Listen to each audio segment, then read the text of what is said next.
All right, that's the fastest 30 seconds I promised ever. I feel like I just hit the button. Denise, I am on my personal page and I do not see the option to make it public. So that answers that question. It is up live. However, it seems to be you cannot share our stream from our Facebook pages. I don't know why. I don't know what's happening. We obviously still have some stuff we got to figure out. But do join us over on the YouTube channel. You can forward that stream if you'd like to, and you can engage in the conversation over there. You can engage in the conversation a couple different places. Let me back up just a little bit. Welcome to Free Thinkers. Happy Tuesday. Happy Tuesday. You know what that means. We are starting a little bit late, so I apologize, but thanks for hanging in there and waiting until we got ourselves in here and got logged in. Q may or may not be joining us tonight. He is out of town handling some business. So we are going to, I don't want to say we're going to have a girls' conversation because it's not exclusively for the ladies at all. I just don't know who else is going to join us. So it may just be Denise and I. It may be Denise and I and whoever else decides to bless the space. But we got a good conversation tonight. We are going to wrap up a conversation that we started actually 2 weeks ago. We started it with our in-person group on the last Tuesday of the month. And then we picked up with it last week with y'all here live. And then we're gonna finish it up tonight. So we'll be able to touch base on some of the online dating and just different ways that people are meeting people, what your experiences have been in spaces, meeting people, being single. How are you gonna find love like that? So sorry. Here we go. I don't know why some things are not showing on my laptop that are showing on my phone, but whatever. All right, Denise, you in there? I'm here. Okay, cool. You can hear me. So we're just going to finish up this conversation, and next week we will have a whole bunch of different dialogue for you as the week after and the week after, because we have quite a bit of great conversation planned for the next couple of weeks. But tonight we're going to finish the how are you going to find love like that? And it says online edition, which doesn't necessarily mean it's exclusively an online, online dating only. But that was one of the places we didn't get to go last week. And when we had this conversation in person, the online dating piece was an interesting conversation between the men and the women at the last Tuesday. So we will get started. You don't have to have tuned into last week's episode to know where we are today, and you don't have to have been to the in-person one to know what this conversation is. We're really just kind of running down the list of some of the thoughts behind being single and meeting people. So a couple weeks ago when we did this in person, the whole thing was spurred from a post that I had posted. Q was like, "This is interesting. Let's talk about this." And I probably should have had the post saved so I could throw it up on the screen, but I don't. You may have seen it. It said something to the effect of, you only talk to two people. You go to bed at 8 o'clock at night. You never leave the house. You don't do anything. Like, you never put yourself in spaces to actually meet people. So how do you expect to meet anybody if you don't go anywhere, if you don't do anything, right? Yeah. And so that's kind of where this all started from. So, any takeaways from last week at all, Denise? Any thoughts on last week's conversation? Anything pop up after the conversation took place? I don't remember exactly what we got into last week, like in the as far as the particulars. And that's why we had to do like a part two, because Yeah. we sort of played with it, and I even think we went over last week too. So Yeah. we didn't get into the mechanics of, like, success rates from online dating or blind dating or being set up with Yeah. a friend, or does that even work anymore? So that's kind of what we wanted to finish this up with, because there were a lot of people who had comments about online dating and dating apps, especially since the T app just dropped, like 2 weeks ago or something. Oh Um, yeah. so there's a Tell lot. the viewership what the T app is exactly again. What is Say the that T again. app? Tell the viewership what the T app is. So the T app was an app that was designed by women, and it was to basically, if I understand it correctly, and anybody can correct me if I miss something here, if I screw this up. Um, it was basically designed for women to join this app and see if any man whose name you need to be looking up has any dirt, basically, that has been shared by other women that have dated, married, whatever, certain men. So Mm-hmm. it was basically a "Are we dating him?" you know, app essentially, right? And Yeah. so so you go to the app, you request to join. They do ask for it. They'll take a selfie like in the app to confirm that you're a woman, and not a man, joining the app because they're trying to make it or was trying to make it safe for, of course, just women to view. And it was a trip because when it got dropped on social media, like a friend of mine, he texted me and he was like, "Look me up on the app and see if I'm on there." And so I was like, "All right, I had no desire of joining the app. I didn't give a shit." But I was like, "Cool, let me go check it out. I'm a woman, so I should qualify, and it's free, so I wasn't tripping." I join the app, I take the selfie picture, I upload it, and then it sends you an instant message that basically is like, it's going to be like 22 plus hours before your app is even looked at, right? Yeah. So I was like, all right, bet. So I closed my phone, left it alone. Literally 24 hours later, checking the next day, this shit still says it's in queue. But if I wanted to get like a faster response or skip the line, I could do something else within the app. Like it wanted me to confirm some other things, and I was not comfortable with that. So I Yeah. haven't gotten through to the app to actually look because I wasn't going to put any more data in than what I'd already put in. And then the very next day, it had come out that the Data leak. licenses of every person, and we'll say woman, every person who submitted their driver's license to the app for verification was fucking leaked. And so they had all the locations to all of the driver's licenses to all of the people who had submitted their request to join that app within a matter of, like, I would say 3 days tops from the debut of the app to it being breached. And you know that in itself kind of brought in some interesting conversations that you saw online. I don't know if you saw any of these, but I definitely ran into some interesting conversations because for the first 2 days, men, and I'm sure to some degree, right, we're just ripping this app apart, right, talking Yeah. hella shit about the app, very unhappy with the app, making fun of women, calling us losers, da da da da, things like that. And then literally 3 days later, it's hacked by a man. A man hacks the app and releases every woman's driver's license address. And it just made me think, as I kind of sat back and just really processed like how quickly this happened. Like that's why the app was needed. That's why they put the app in there.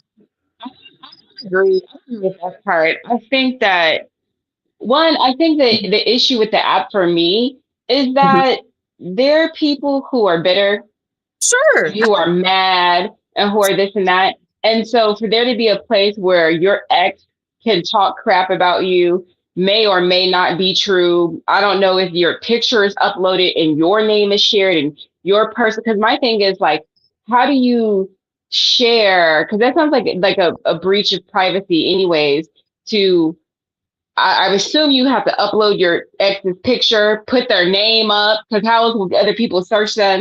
You know what Right. I mean? It just seems real salacious. So I don't think there is a need for that app. I think if you are dating someone and you're like, you know what, I think I need to look on that app, then just the fact that you think you need to look on the app should let you know where you are with this person. You don't even need to look. In fact, you need to get far away from this person because Totally disagree. the fact that you think that you need to look someone up on this app to see what other people are saying about them, and you don't think that you have like enough discernment to feel a person out, go on dates with them, feel them out, and figure out what their energy is, figure out like how their behavior is, how they're communicating with you. Because one thing I can say is a person who's doing messed up stuff is an inconsistent person. So typically people who are like highly inconsistent are people who are doing what they're doing whatever and they can't be trusted. And typically, a person who can be trusted, they're going to do certain things if you're spending enough time with them. And if you're not spending enough time with them, you probably don't need to be dating them anyways, because they're not investing their time. If they're not investing their time and they're being inconsistent, you can kick them out the door. You don't even need to see what any other woman has to say about them because they have let you know who they are just right there. So do you not do a background check ever? Do you never Google a man? Do you never do like an arrest report? Like, do you never look a man up whenever you meet a man? Do you never look him up to see what the internets might say about him? I think I definitely have. Like, okay, Whether maybe it's okay. look, whether it's I LinkedIn have done a Google. or I have whether done like a Google lookup where I was like, let me just make sure this person hasn't been arrested. Um, right? Thankfully, right? You've never found something back on a man. And I agree with you to a certain extent. And I also think that, you're kind of thinking more of a long-term talking situation, right? But let's say you just really met somebody and you haven't really had enough time to invest in the getting to know you or the being able to really spend a whole lot of time with you yet, right? Like, and so maybe you just haven't gotten that far in it. But at the same time, my thing is I don't want to waste my time with the wrong people. And that doesn't mean that I can't be guaranteed that I'm not going to waste my time with the wrong people. But if I know off rip that you got a criminal background and it's not some shit that I'm okay with, like if some stuff starts popping up on the internet after I've Googled your name and I'm like, hold up. Like that is a red flag. Those are some things that may make a person say, you know what, I wanted to get to know you, but this shit feels a little funny to me, right? And we already know men lie, women lie. We know that, right? yeah, But there's a lot of deceit. There's a lot of manipulation. There's a lot of fucking cheating. There is a lot of really, really, really dishonest, manipulative people out here. So,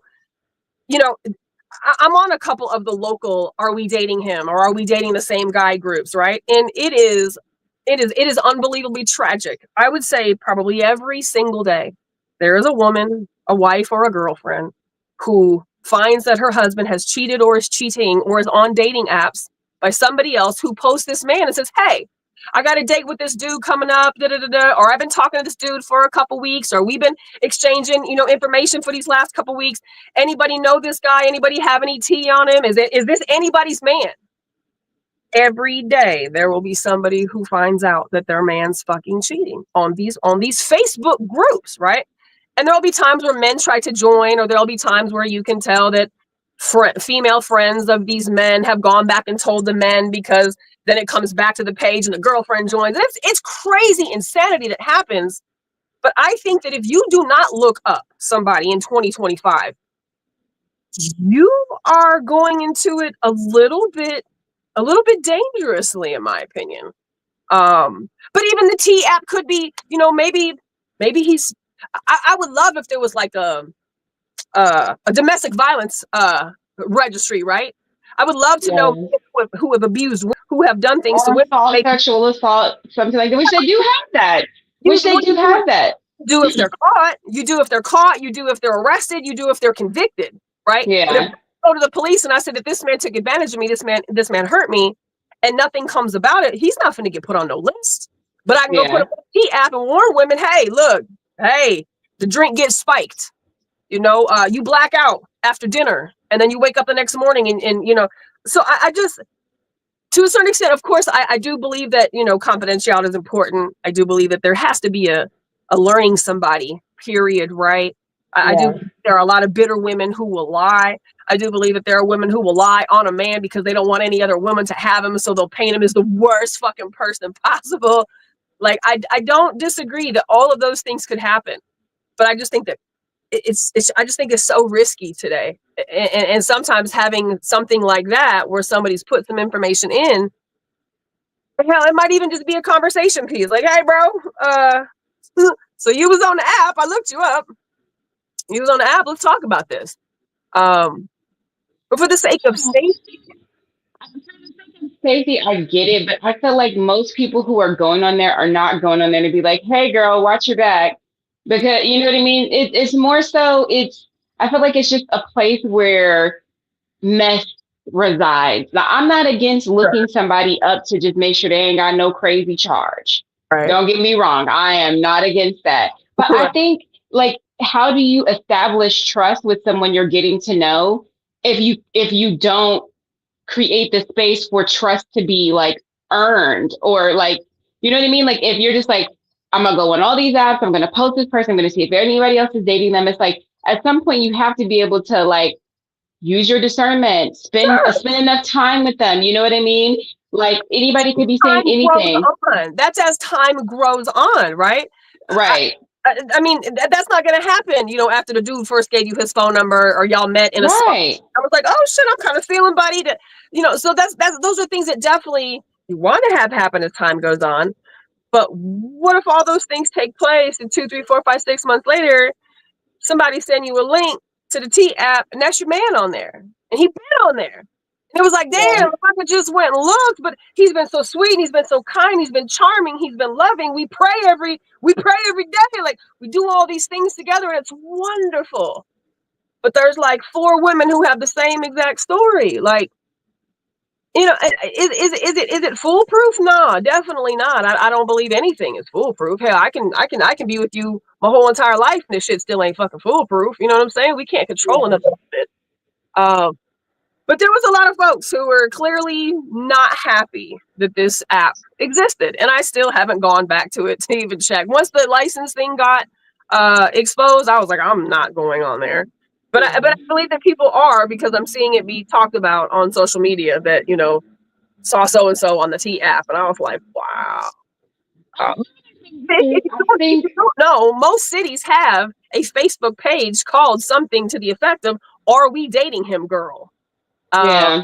are we dating the same man? Austin. Are we dating the same man, Houston? Are we dating the same man, New York? And it's Yeah. probably the same ones for women. Are we dating the same woman, fellas? I mean, those groups No. out there. Dudes aren't doing that. Dudes I aren't don't doing know. that. I don't know. Dudes aren't doing There's a that. couple. There's a couple local because there's a few that are local because there's been dudes who have piggybacked off of it. I would say like my thing is,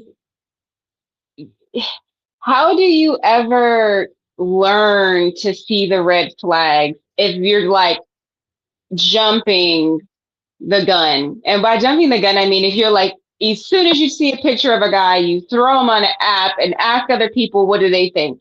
How are you ever going to develop the skill of being like, oh, this thing was a red flag, or that thing was probably a red flag? It's like these, like the purpose of dating isn't always, in my opinion, what I've learned since my little dating experience is that a lot of times dating people isn't because that's going to be the person you end up with, and like respecting the fact that some of your dating process is about learning yourself and learning Right? other human behavior, learning what to look out for, learning what you actually want, learning what you don't want. And so some guys might be scum, but you need to be able to recognize scum. Sure, Because you sure, know what I'm saying? Not every guy is going to be on the T app, so you have to be able to recognize of course. what's what. And so my that's kind of my thing with that. And then my other thing with being in some of those groups is like I love black men, obviously, right? Y'all know my whole thing. And so I follow pages like the Black Man Can, or I follow pages like Black Love, Mhm. because once you've been heartbroken a few times and your girlie's been heartbroken a few times and you're sitting in the girl group chat and ain't nobody got no good testimony, you want to believe that a good black man exists. So what I did is I start programming myself. Sure. And by doing that, I go to these pages that are going to program me to see good black men loving women correctly, Sure. being good family men. And I Sure. feel like some of those other apps are like feeding the bad experiences. Not that bad experiences aren't true. Not that Right. the bad experiences aren't real. And not that people don't Right. need to know their husband is sleeping around. But it's like if you always seeing that, like it's going to be very hard to even feel like you can open yourself up to trust somebody, you know? Sure. Sure. Don't get me wrong. I have just as many marriage groups and love groups and black love groups because I love black men too. I love black people. I love I follow all of the same healthy, well, solid, marriage building, till death do us apart, like get your shit together, fix yourself. I mean, that's all I fucking post, right? Like so I know what you mean. And I think that there are a lot of people who can probably settle in that negative space, but it is more than anything just mind boggling to me how many women find themselves in situations where somebody that they really thought that they were in a monogamous relationship with, find out that they're not. Just literally by some woman posted some shit online and somebody else sees it and slide it, you know. Yeah. Phew. Hello, hello. Hey, Can you hear me? I can. Can you hear me? I can hear you. I Yeah. can. You must. Are you at the playground? I'm at a playground. Yeah. I hear kids. Having a good Oh, you time hear? too. Oh, it's an adult playground. Dang, that don't sound like work. Well, work was in the daytime, man. The evening time is after work. Have you been It's listening to still us? work, but Have you listened to what we're talking about yet? yes, I Okay. agree with Okay. Denise 100%, and I disagree with you 92%. But I mean, it's not a whole lot more I can add to what Denise said. It's just kind of like what are you trying to feed yourself, or what the the production or what you think you'll get out of a site like that? Do you think it will add more to you or take away more from you? And I I just don't think it's see. I don't. You contingent think upon what? the user. No. Yeah, I just think I think feeding into certain uh if you're looking for something, even the truth can still be a distraction to what it is that's. So if I'm trying to say, for instance, I'm trying to start a business, Mm-hmm. and I want to get something off the ground.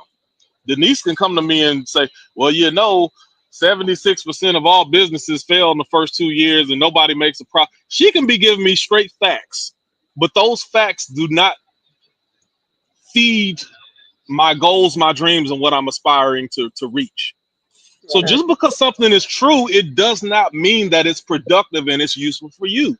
And those type of things, especially if you know you are getting on a site full of bitter women or bitter men, depending on which site you are, like so it's one of those things. One of the reasons why I stopped watching the news is because I know it's all propaganda.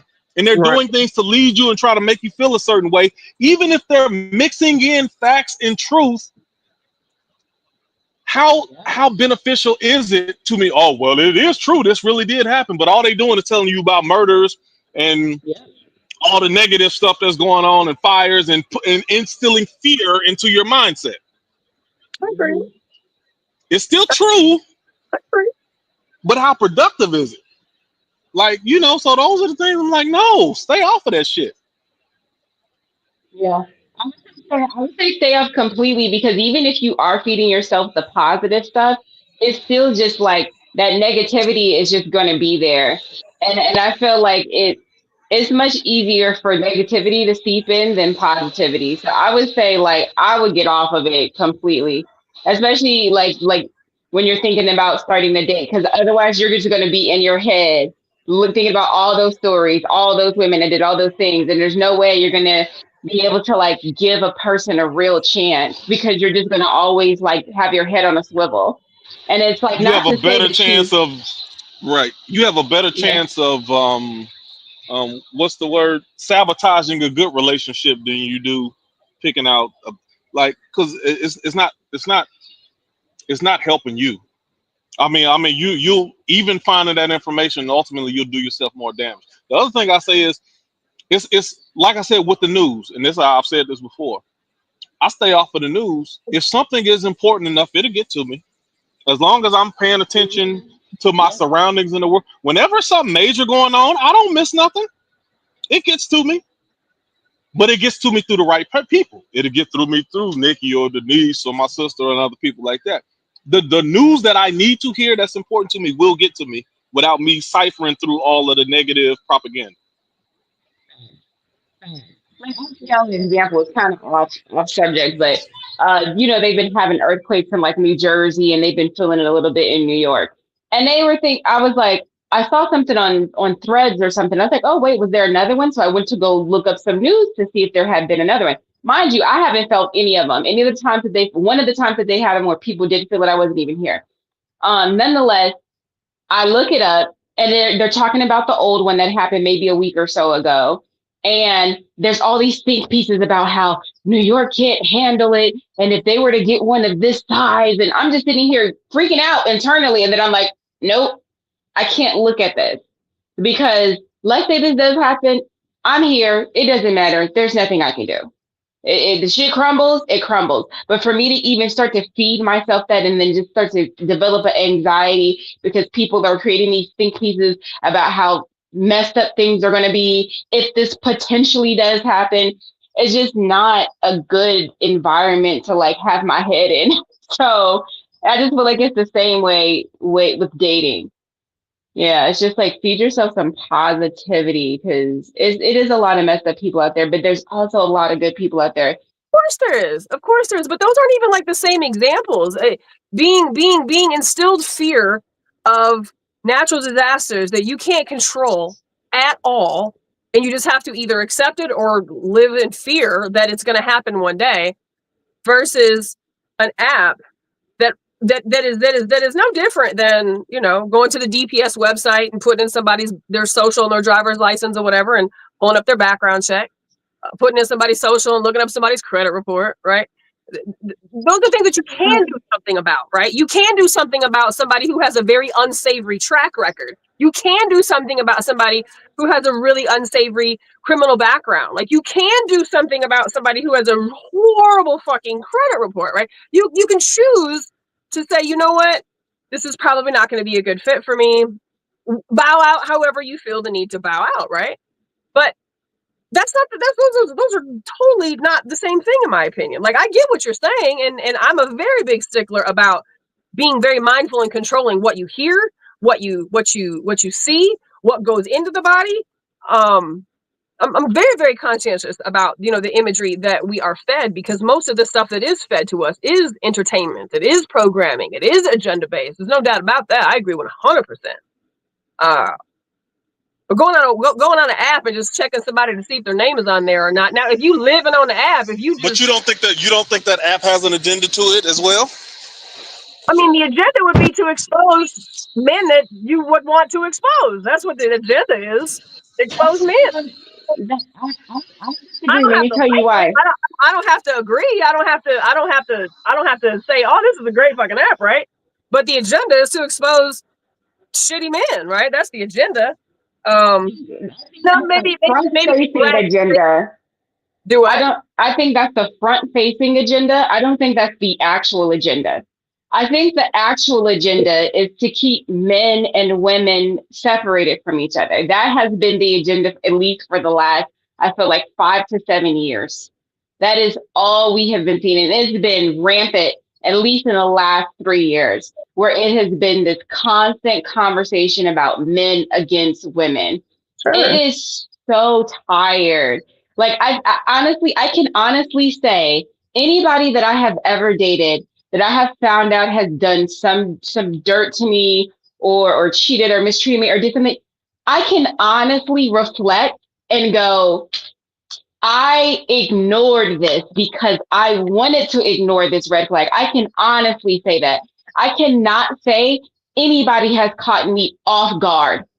I can't. I can tell myself that because I want to feel good about being heartbroken, and I don't want to accept responsibility for being heartbroken. And I have done that before.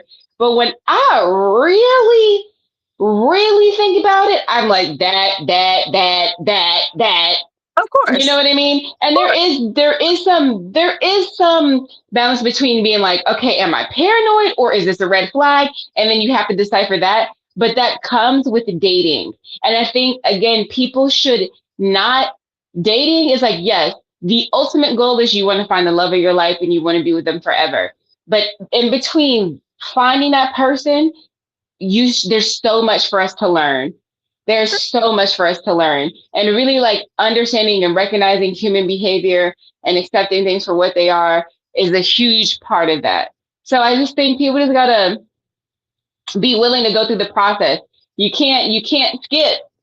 You can't skip to where you want to be. You can't take the elevator. You gotta take the steps. Well, I'm looking up every goddamn man to talk to me. I promise you that much. I'm looking up every one of them. I'm looking them up on. I'm not going to the T app because I'm not doing it. But I'm definitely looking them up on. I'm looking them up. I need to know. I need to know some baseline. I just 46. I'm 46 years old with 3 children. I need a baseline. I need to know something because if you done did some shit, your name's gonna pop up. As would if you search me, my shit's gonna pop up too, right? Now, what I find will determine the nature of the next conversation, as what I expect a man would too. If a man looked me up and So, was like, "Damn, this has been married 7 times," shit, I need to know so this, Nikki, right? I have a Yeah. question. So, if you start dating a guy, and you guys become exclusive, would are you in favor of having a sit down and a conversation and going out to lunch with their ex to learn about them and their habits and their what made them break up and what all of their like to learn about them? Is that something you would do? Sit down and have a conversation with their ex to learn about that person? I don't even think that's the same thing as looking at what somebody says on an app. I don't That think ain't what I asked you. That's not what I asked you. I know where you're going with it. Don't try. I know, but don't jump in front of me. Answer the question. Don't I jump in front of me. Answer the know. question. Because at this point now, I've gotten to know you enough to where we're even sitting down to have a conversation about could we have a conversation. But moving forward from there, I wouldn't be interested in that. I wouldn't be interested in sitting down with your ex. You know what I'm saying? Like, no, I wouldn't be interested in sitting down with your ex. But I have no problem looking you up and seeing what your background is to go from there. Okay. But no, Yeah, I don't I'm talk to your ex. I don't need to talk to your mama because each person brings out a different person, realistically, right? But there are still some core behaviors, violent behaviors, you know, drug addict behaviors, thieving behaviors. I mean, there's still some behaviors that a person may have that may pop up in other spaces, right? So, I mean, no, I wouldn't have an issue. I wouldn't need to talk to somebody's ex. I would be 0% sure. But I would so like to know. I I would will like to give you know. this. I I will would give like you to know. this. It's Yeah. not exactly the same thing. What I mentioned and what you're saying is not exactly the same thing, but it's still in a similar ballpark though. What you mean, but it's not the same, right? Because the nature of learning information from somebody or getting the information from somebody, that's just a whole different avenue. Again, and to Denise's point, I could go put a whole bunch of lies in there about you. You know what I'm saying? So it doesn't necessarily mean that everything that you're going to read is right. But let's say you have a man in here who has 4, 5, 6 different women again with the same abusive story, the same "I got drugged the night that we met" story, like the same fucking weirdo story. Like so many times, people start adding up stories, and it's like, well, the same thing happened to me, right? And I think that But Nikki, let me ask you though, Nikki, for real, especially based off what Denise said Mhm. and me thinking somewhat, I know I kind of got a gauge of the type of person you are. Are you telling me that if something wasn't, if something was a little bit off with a person that you were dealing with, you wouldn't be able to kind of figure that out to some degree? Even if you didn't know exactly what, you'd be like, something about this person we're finding out. ain't up and up. We're finding out. We're finding out. But I'm saying no. But what I'm saying is, based off of You your can relationship tell. with this person, Hmm. you wouldn't be able to tell that something ain't all the way up with this person. I mean, I would like to believe if we're in a relationship, then absolutely. But I also have to always save space for there are some very manipulative people in this world. There are some very dangerous, cunning, manipulative people in this world. I would like to say Nikki, I never put anything past anybody, right? Um, but I know you to a certain degree. I definitely don't know you relationally, but based off of what I do know about you, I find it hard to believe that you wouldn't be able to cipher out a person that got some BS in their system. And I appreciate that, and I agree. So for the most part, yes, absolutely. But I'm still not ever going to say I'm not. You can't play on my head. I've had my head played on. I've super fucking dumb dropped on my head played on. You know what I'm saying? So like I know that it doesn't matter how well I think I may be, or how well I think I may know another person, or how much time I've invested, or how much research I've done on an individual. Like you just sometimes you don't know, right? And that's the scary part about dating. That's the scary part maybe about not having a long history with somebody. Maybe you just moved to a new city and you don't know anybody. To know anybody to give you 411 on somebody that you met, right? At least I know if I meet somebody in Austin, somebody gonna know him. I'm gonna be able to get some information out of Buddy, right? But I mean, there's so many different scenarios. Right? Okay. But Nikki, yes, you can get some information, but why go to a site like that to get the information? Because it's free. There's a bunch of other people who have submitted information. So Listen, maybe hold on. Let me tell you it's something that's real simple. the one that's Number going. one, It's the one that's most popular. It may be the one that has the most information. I don't know. this is very simple. Number one, if you are serious about a person, number one, you're going to operate in circles or hang out with people that they're also close to, their friends, their family as well. That's a simple thing. If you close to somebody and they never introduce you to their family or their friends, you already know that's a red flag. Number two, if you are around those type of people, the type of people they are also speaks a lot about who that person is. Mm-hmm. Even if you don't know me or trust me, after you speak to my sister and my mama and the closest people around me, you be like, all right, you got to be a solid dude. Otherwise, all of these solid people around him wouldn't be rocking with him. Right. It's very simple things that you can do to figure out a person that you don't have to go to outward sources to try to figure out who you think that they are. Yes, It still ends up doing more damage to you looking around, or I hate to say it's almost you're wallowing in the mud for this information. Because I know, and trust me, I do a singles podcast. I know on the men and the women's side, it's a whole bunch of messy ass shit. Right. And it wasn't until later on that I found out that the men are just as messy as the women are. And they just as hurt and heartbroken and bitter and all this stuff too. Mm-hmm. And I'm like, I'm disgusted on both sides, to tell you the truth. And the biggest thing is, none of this stuff that they do, these group chats, all of these apps, none of it gets people closer to finding love.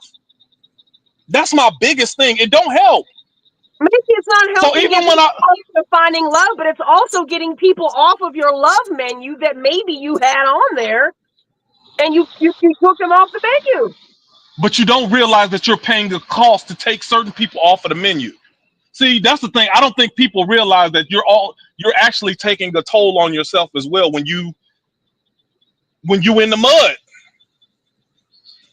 And the reason why I keep being a stickler about this, it seems like I want everybody to find their person. Right. But there's certain behaviors that I see, I'm like, this ain't gonna help you. Matter of fact, it's actually gonna pull you further away from it. Any source That's my thought. Any source of especially internet access can always be a problem, right? Facebook can be a fucking problem. Logging into social media can be a problem. Going to YouTube can be a problem. There's many spaces in which we can get sucked into negatively, or we can get occupied with because of just whatever is giving us a dopamine hit at that moment, you know what I'm saying, from whatever we're looking at or reading or subscribing to. I mean, so if you're already fucked up, you're probably going to continue to be fucked up, and you're probably going to stay fucked up for a while. So ain't nothing that nobody can do with that person until that person acknowledges, I got to fix me first. That person's still going to date. That person's still going to look for love. That person's still going to try to let somebody else fix them and heal their wounds that nobody else can do except for you. So that person's always going to exist. Then there are also those of us who are about that shit, who have done all the work, who have, gotten to a place where, like, that shit is past the person, right? Where it's literally just getting information on a person ahead. It's a motherfucking cheat sheet. Getting information on a person ahead of the game. Whether you agree or disagree, it is what it is. The information is there. The apps are there. The groups are there. How you use them is obviously going to be up to you. But I guess I don't have a problem with them because I would love for If you somebody. using a cheat sheet that got a bunch of wrong answers on it, then you better off doing homework. Yeah. I mean, to each his And own. To each his it's own. like it's To like each, not doing the work. It's like cheating is like it's like you're not doing the actual work required to get to know someone. agree. I don't need to Like get to know you if your history is shit. I don't need to get to know you if you have a history of being fucking unfaithful. I don't need to get to know you if you have a history of hitting women. but you I don't need to get to know you if you have a history of drugging women, having them black out, taking a car. I don't need to get to know you. You might be fine as shit and we met at a concert. You may be fine as shit and we met at the grocery store. Totally non-threatening space, easy peasy. We're in our fucking weekend clothes, chilling. We ran into each other in the seafood market.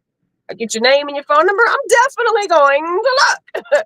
And based on that information, I'm decide if I'm gonna call you or not, or I'm gonna pick up the phone or not. Like for me, it's due diligence. For me, it's due diligence. I've spent enough I'm not saying don't look. I'm saying going to time. the I have bitter spent people enough. apps to look is I don't think that's the place to go. I mean, maybe it's not, but it's an option. It's a stop. That might not be the only place That's for not a an option I would use. stop. There's look, if you want to Google, you want to look up certain things, I'm cool with that. But going to messy bitter apps, that's just that ain't it. I don't think that's I'm it. not gonna go on a T app because I'm not gonna do that. I'm not gonna join a T app. I'm not doing that. But Okay, I also but this why I'm going hard on you though, Nikki, because I think it was a week or two ago. You like, oh yeah, I'm all for those apps. I'm like, oh hell no, that's terrible. I said I was down for like dating apps and people who want to use dating apps to meet people. I'm down for that type of medium.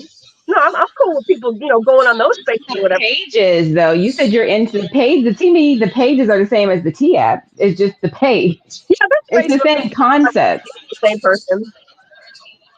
Yeah, I don't know. I just don't think it's a good idea. I think it's a horrible idea. I think a person could have gotten broken up with and hop on one of these things and know somebody moved on is trying to go do something else and hate on them. I feel like looking someone up, doing a background check on them in terms of things that are factual things that actually happen. I feel like that's more of a like thing that's like, okay, these are facts. These aren't of someone's opinions. This isn't some bitter person's whatever. This is what it actually is. So I just feel like dating allows you to do your due diligence because it's training you to recognize what's good, what's bad, what's off, what's this, what's that. Because if not, how are you ever learning? And then let's say you're like, oh, I go look this guy up. I'm gonna look him up. Oh, he's not on here. Okay, that puts me at ease. And now you didn't put some boundaries down before you need to, because he's not on this little app thing, you're thinking, oh, it's cool, or he's not on this page. So no, it still ain't cool. You still have to do the due diligence to see if it's going to be cool or not. And if you use those things as the parameter, and a person who really slick, a person who's probably gonna really do some damage, he's not getting caught. Yes, he is. Because a woman is gonna leave. He's gonna cheat on somebody. A baby's gonna be born. Like it may take a while, and not all cheaters get caught. Don't get me wrong, but this is what is being found is the common denominator of a numerous of women who think that they're in relationships with a man monogamously or exclusively to come to find out that they're very much not in a committed relationship.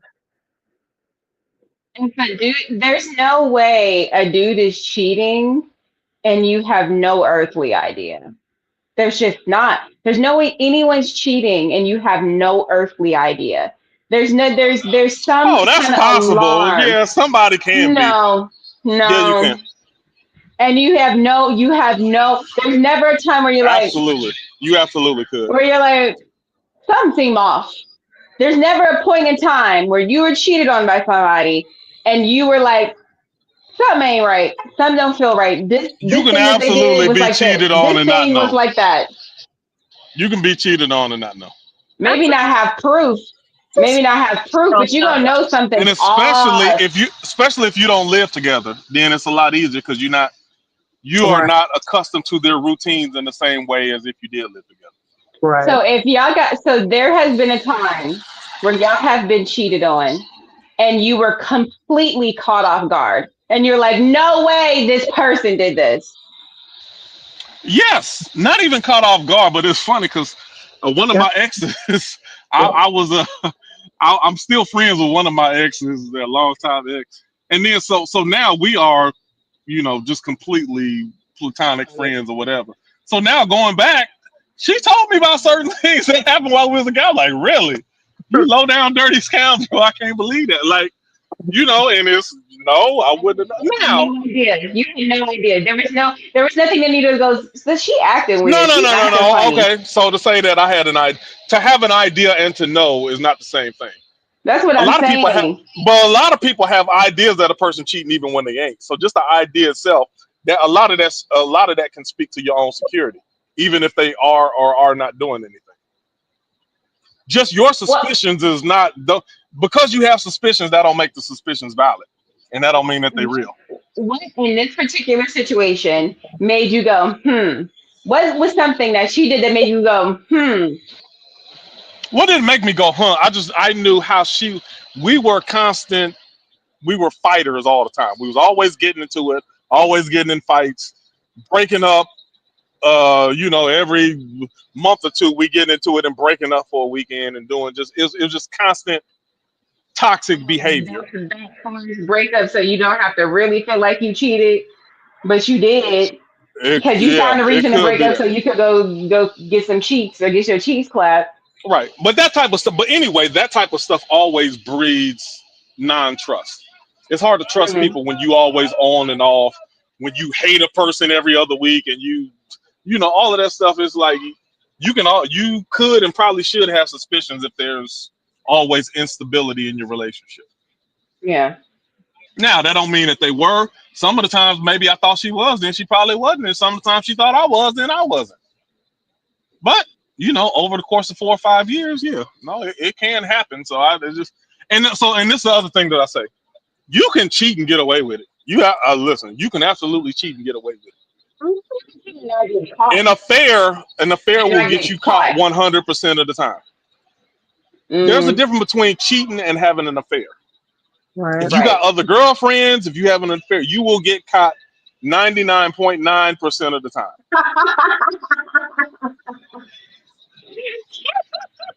But you can cheat. Like you can go step out with somebody right now, have a one-time thing, and May never get caught.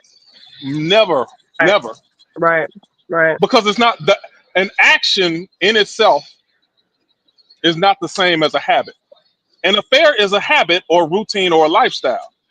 You cheating, and that's a one-time thing. Now, if you're a serial cheater and you cheating all the time, eventually that habit will catch up to you, and you'll probably get caught. Mm-hmm. But it's two different things. That's all I'm saying. Mm-hmm. Question.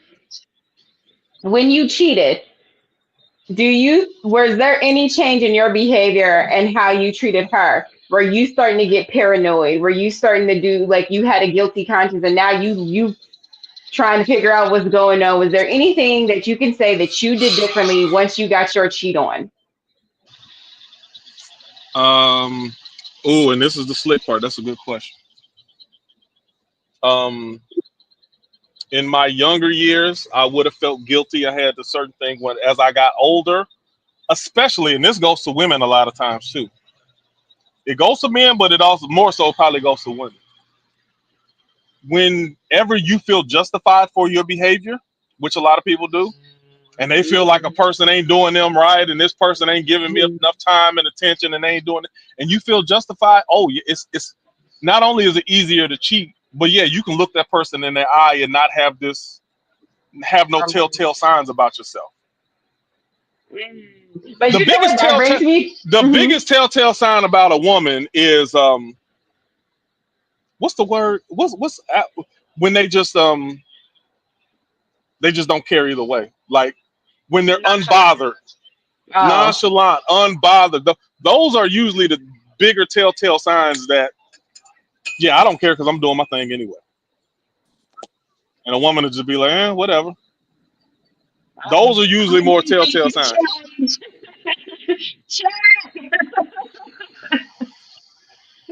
I, Ivory, I I give y'all gotta some hear what game. you think. Ask what's the what? Give me the scenario Oh, I again. was trying to figure out this, how much of the conversation have you heard, and what do you want to add to it? Nothing. So right now we're talking about cheating, and we're talking about so the question I asked was, when you were cheated on, was there ever a time, if you were cheated on, that you were completely caught off guard and you was like, no way in hell this person did this to me? Or can you look back and go, yeah, this thing, that thing, that thing. I'm not completely shocked by this person cheating on me. Mm, it's been both ways. Mm. It's Tell us happened both about ways. the time where you're like, no way in hell, and then a time where you're like, yeah, of course, of course. You know how it could be a situation where everything seems good, like you don't see any Yeah. lapse, and Mm. then you hear something and you're like, well, I thought somebody would have to be pulling away, or I thought, you think it's all these Yeah. signs. But then with some people, I mean, it's just because they felt like it. It's not, it didn't have anything to do with anything. That's just who they are. They're just a Um, cheater. Ugh. and then, of course, there's been other people. It's like, oh, yeah, that makes sense. Yeah. Yeah. For sure, yeah. So yeah, I've experienced both. Nikki. Yeah, yeah, my first child's father. Uh, yeah, I had no idea. I had no fucking clue. Thought that everything was solid. I'm pregnant. We're engaged. He's head over heels in love with me. Like, I had no idea. I had no fucking clue. Mind you, I'm also 17 years old, I going was on gonna say you were really young. there. Yeah. But if you have somebody who is telling you, I love you, you have somebody who has proposed to you, you have somebody who is trying to plan a future with you, like he's literally doing all the things that he's supposed to do. Like, he's being, he's getting guidance from my dad and my parents. Like he's doing all the things. Like, the pregnancy obviously was not a fucking planned thing, but well, for me it wasn't anyways. Yeah.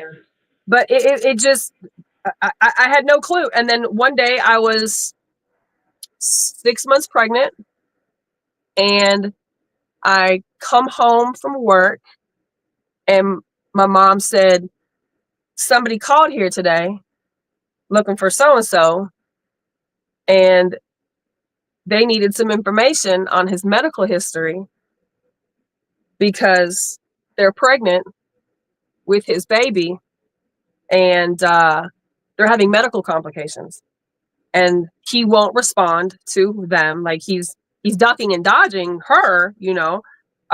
So they knew, call me and see if maybe Nikki can give him some fucking information. And it was the other baby mama and his cousin, who were both extremely fucking messy, very much knew about me, very much did not like me. I did not know that these people even fucking existed. So my daughter has a sister who is almost exactly 3 months younger than her.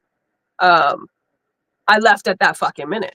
Like, even at 17, I knew better, right? I Yeah. I and I remember, even at one point when I had first confronted him, he painted the picture so well. He painted the picture so well that he almost wanted me to beg him for his forgiveness for me losing my shit on him. And I won't even tell you what the fuck happened after that. But nonetheless, that was my first experience. And I'm pretty sure that that shook me to my core for the rest of my life when it came to unfaithful men and Yeah. just my relationship with infidelity. At that time, I hadn't known my parents to be cheaters either, right? So my parents were still married. My mom and dad were, like, so that just was not a place that I came from. That was not something that I wanted. That's not something I wanted for my family, having this kid at 17 going on 18 years old. But that fucked me up, right? So Yeah. then my next long relationship is with my boy's dad. And, throughout the course of 17 years, I would love to be right when I say we didn't cheat on each other. I don't ever feel like there was a time where he was unfaithful to me. And that was one of the reasons why I think I stayed so long was because we can fix everything else that's wrong with us because you're loyal. Yeah. You won't step out Yep. on it. But you do a whole bunch of other things that are fucking disrespectful. At this point, maybe you should step out, right? So, of course, after a long time of realizing that you can do all the getting to know somebody and you can do all the things that the textbooks say that you're supposed to do, and you don't give up until you've tried everything, and you have to go, you have to do all the things first before you leave, right? Realize that obviously that was not going to be, a solvable relationship. To then get into this situation with somebody that I've been dealing with off and on for a couple years, who, went into it with the mentality of, meeting somebody where they are, right? And just getting to learn to know somebody and, see where this goes. He was very manipulative. He was a lie. He's a liar. He, I remember the day I found out. It was a Tuesday. He was at my house on a Tuesday and was telling me how I'm the only person he's with, and I'm the only person he's seeing. And I was like, wow, I've never really heard you say that. Like, holy shit, right? Like, that was a big deal, right? And 2 days later, I hear very, very, very, very, very, very differently. And I was like, why, right? Why? What's the fucking point? Like, and I get, Like, who even asked you for the lie? huh? Who asked you for the lie? Like, why? Volunteering the lie is absurd. Like, what? Like, on Tuesday, you tell me I'm the only person that you're with, and I believe you because I want to trust, right? I want to say, okay, well, this is where we start. I don't want to go into any dynamic with the mentality or the attitude of some broke ass bitch of all men cheat and all men are liars and all men are dogs and all men ain't shit. Like, that's not who I am. I know there's beautiful, wonderful, fantastic men out there. I know that there's one out there for me. I know that he might not come in a pretty box like a lot of other people's men might come in pretty boxes. So you have to have that graceful space and period of getting to learn somebody. And I learned that this motherfucker lied too. 2 days later, I got a woman in my kitchen telling me that they done just did some shit this week. And I'm like, wow. So, you can present as well, you can present as intelligent, you can present as having boundaries, you can present as knowing better, you can present as seeing the red flags, but a conniving, manipulative person who has always been able to be that way and still kind of get away with everything with very little repercussion doesn't change. They stay that way. And there's no foolproof way to say that, well, a person's not going to cheat on me, or a person's not going to put their hands on me, or a person's not going to, be an unsavory character. But I'm not opposed to there being an app or a place where you can find other things besides the background check on some folks. I've been single long enough for 9 years now, and I've dated very, very, very, very minimally. I don't date at this point. I don't date. But in cases where I do, meet people, I have to do a whole full-on fucking investigation. I need to know I need to know what your street credit is like. I need to know what people say about you. I need to know what other women say about you. Like, because I'm cool by myself. I'm fine. And maybe that's me just not trusting because of situations I've been in, but I got way too much goodness to be wasting it on people who ain't shit. And Smack used to always say that you meet somebody's representative. For the first couple months, you just meeting a representative. You're meeting exactly who they want you to see. After the 3-month mark, then they kind of start showing who they really, really, really, really, really are. But how much time have you invested with that person in 3 months, right? Like, so I know I respect all the reasons why people have issues with groups and apps and stuff like that tail on people. I do. I really do. And I'd hate to be on the end of one of those. And I'm not worried if I am, unless somebody's lying. But even then, that shit don't bother me. But if I was crooked, lying, sneaky, cheating, ain't shit, hoe, I'd be a little worried. I'd be a little worried because all you gotta do is look me up, and they're gonna have all kind of information about me. So yes, I've definitely been cheated on and had no fucking clue, none whatsoever. Ivory, what are your thoughts on these apps? You mean the ones that tell all the people? Yeah. Oh, We said the ones that tell other people. All the people. I see the value of being able to find out on one end. Hmm. But then on the other end, it's like kind of like a cesspool of misery. Like Yeah. to even like engage in that type of environment, just it just seems like so much misery involved in it, and that's the part I don't like. It just seems like a lot of misery. Yeah. um and at the point that I need to look, right, something's went wrong for me. At the point I need to go on one of those things and start searching for you, some things went wrong. Yeah. I And agree. maybe I should just listen to that instead of going to that. Maybe I should just listen to the little voice that made me even go and just leave you Hmm. alone. I, you know, I, yeah. Because if it's a little voice saying, I need to, okay, it's two things, right? And I always preface this by saying I have not been out in these streets in 20 years. So listen This to is me with crazy, Ivory. Lucky you. Again, lucky you. listen to my words with a grain of salt, okay? So I just need to be clear. But it's two things. Okay, so even when I was out, like you're not getting there. And so yeah, it doesn't I don't need to go look you up because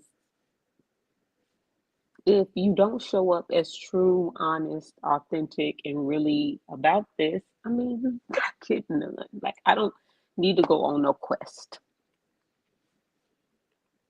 Okay, it didn't work. Okay. Like my feelings are hurt. Moving on. Yeah, you ain't If been, I like you said, you ain't been in these streets for 20 years. You show right. Well, but and this is the thing. Like at the point I'm about to share my body, oh, like there will be no question in my mind about what your life is really about because I'm all up in it. Right. Like we on the phone, we together every day. Me and my we like there's no. If I even have Question. a thought, I need to go somewhere and search. You're not getting it. Like that's how I was. Like you're just not.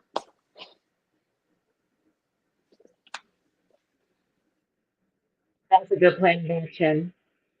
If there's a question, there's no cheeks. None. No cheeks.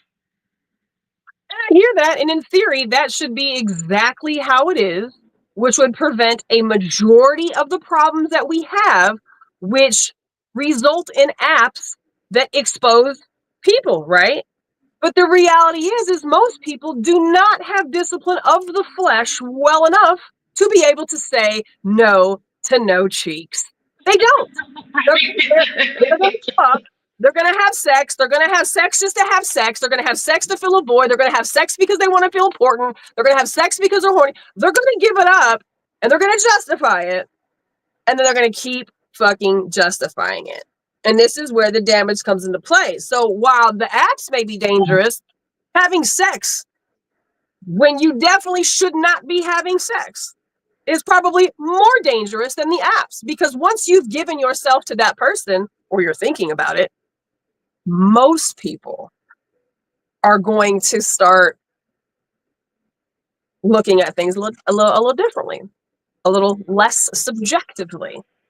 Oh, oh, oh, it's just an ex. Oh, it's just a this. Oh, it's just a that. Because I live with baby daddy too. We lived together. We worked together. We were together all the fucking time. Like to my mind, I still sometimes, when it was 28 years ago and I'm learning about him having cheated on me, I'm like, when? Oh, like in these last 3 months, where, when, right? But it only takes a few minutes to have sex with a hoe, right? Like, two hoes can have sex real quick. It don't take much time. So I only needed to be at work for a 4-hour shift. I only needed to be taking my parents to the goddamn airport. Shit, there's always a way to be able to do it if that's what you want to do. It was just very, very, very, very sneaky, man. It was just very sneaky. And if it wasn't for that goddamn caller ID box on my mom's kitchen counter with the name, the first and the last name of the people that called trying to find information on my baby daddy I'm pregnant with, I might not have ever found out. So shout out to the caller ID box, which was the first T app, because it definitely gave me what I needed to know, because I showed up with all of his belongings that day. Y'all can have these. Clearly they're not needed in this house. Y'all can have them. I mean, so in theory, yeah. But I don't think that most people who are dating actually have any business dating. So in theory, it's a good idea, but that's not reality. Reality is people are fucked up, hurt, broken, damaged, and looking for somebody else to fix them, looking for something to make me feel better.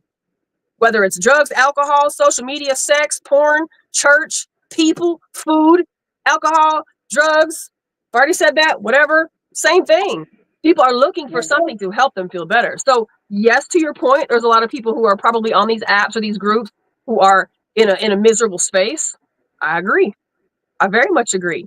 So I think with all dating mediums, no matter how you meet a person, whether Denise, you hook me up with your partner, you have to have obviously some discretion, and you have to be emotionally prepared to date. And most people are not. I read something years ago, and I've said it over and over and over, and people laugh at me when I say it, like I'm crazy for saying it. But this is how you know so few people have control of their fucking flesh. It's that if you are healing or hurting, you have no business dating or fucking. You don't. Just wait, man. Just wait. Figure you out first before you go put you onto somebody else. But no, it feels good to have somebody validate me. It feels good to have somebody tell me all the things I want to hear. And to the men's point, they was talking about the dating apps and all this shit at the in-person at the last Tuesday. That when we go on these dating apps and our social media profiles and stuff like this, the men's feedback was, y'all giving us all the cheat codes. You giving us all the blue. You telling us everything we need to know. So all we have to do is those things until we got you. And then once we got you, we might not have to do those things as much anymore. Or we can't keep it up past that 3-month mark after the representative has finally gotten tired and said, you know what? I'm not keeping up this charade. I just think that no matter what medium that you go through to meet somebody, you have to be in a well space mentally, emotionally, and spiritually. And most people aren't. So for those, whether you are in a good place or you are not in a good place, I mean, whether we like them or not, the groups are there, the apps are there, the little websites are there. Like information is out there to be shared, and I don't think that you can put it back in. I was gonna say too, to Nikki's point, I think I don't think there's anything wrong with online dating or getting on there and trying to figure it out. I think you need a lot more capacity than most people have now. You say that again. You have capacity. what? Capacity. No, but you have more capacity. Is that what you said? You need more. You need more capacity. Okay. Meaning what? What do you mean by that? So capacity meaning like the internal systems that will allow you to deal with rejection, to deal with meeting a lot of people and it's not working, to deal with more. Right. And I think a lot of people in our society currently, we talk a lot about peace, we talk a lot about boundaries, we talk a lot about, but a lot of times we're not talking about actually increasing our capacity to deal with a little bit of foolishness. Mm-hmm. We're talking about decreasing our capacity to deal.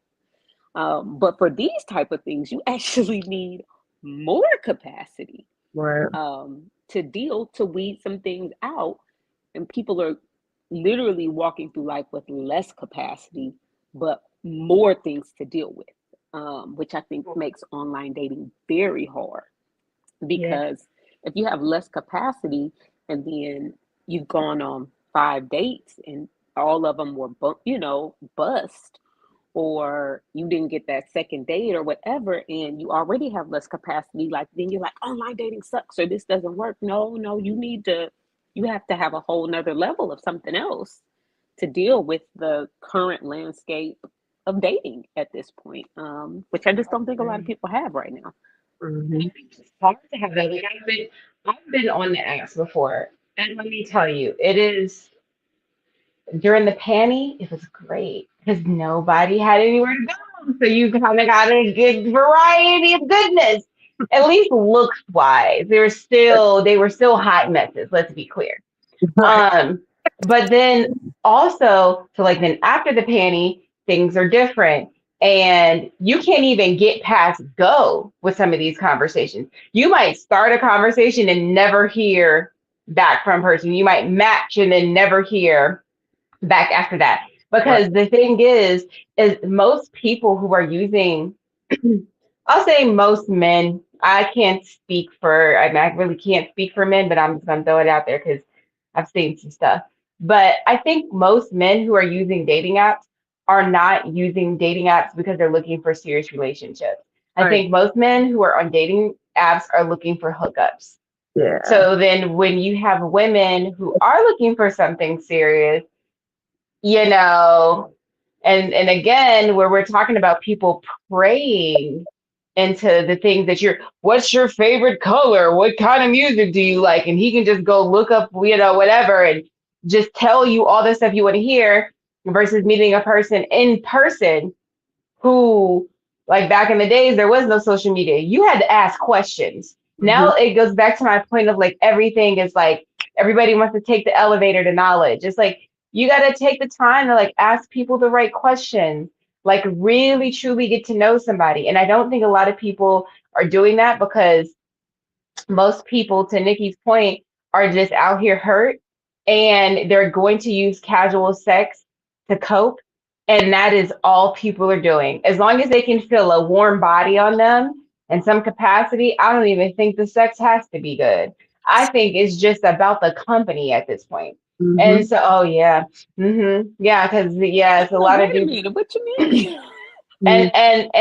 and there's a lot of dudes out here, especially when you get to a certain age. I feel like the dudes aren't even capable of doing what needs to be done because there's so much access to porn and porn-esque things to the Yep. point where I just don't even think people have the capability to have sex in a manner in which they need to please another individual.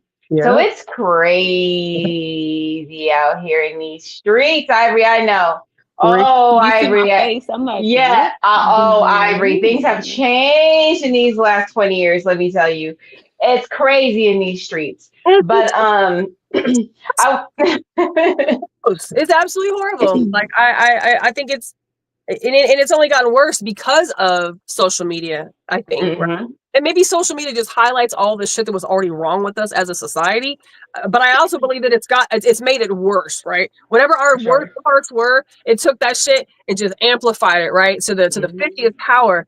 And and the one thing that I do like though about whether it's a dating app or it's just a social media, research on a person or whatever, right? I do like that most of us who use the internet are going to tell on ourselves, right? So there's going to be enough information out there that if I look hard enough, I'm going to find some, I'm going to find some, if I look hard enough and there's things out there, those things will present themselves, right? Now, maybe this person doesn't have anything, posted. Maybe they've never got a criminal background. No one's ever called the police. They've never gotten in trouble. They never hurt a woman. They've never stolen, like whatever the case may be, right? Doesn't mean that person still can't be that way.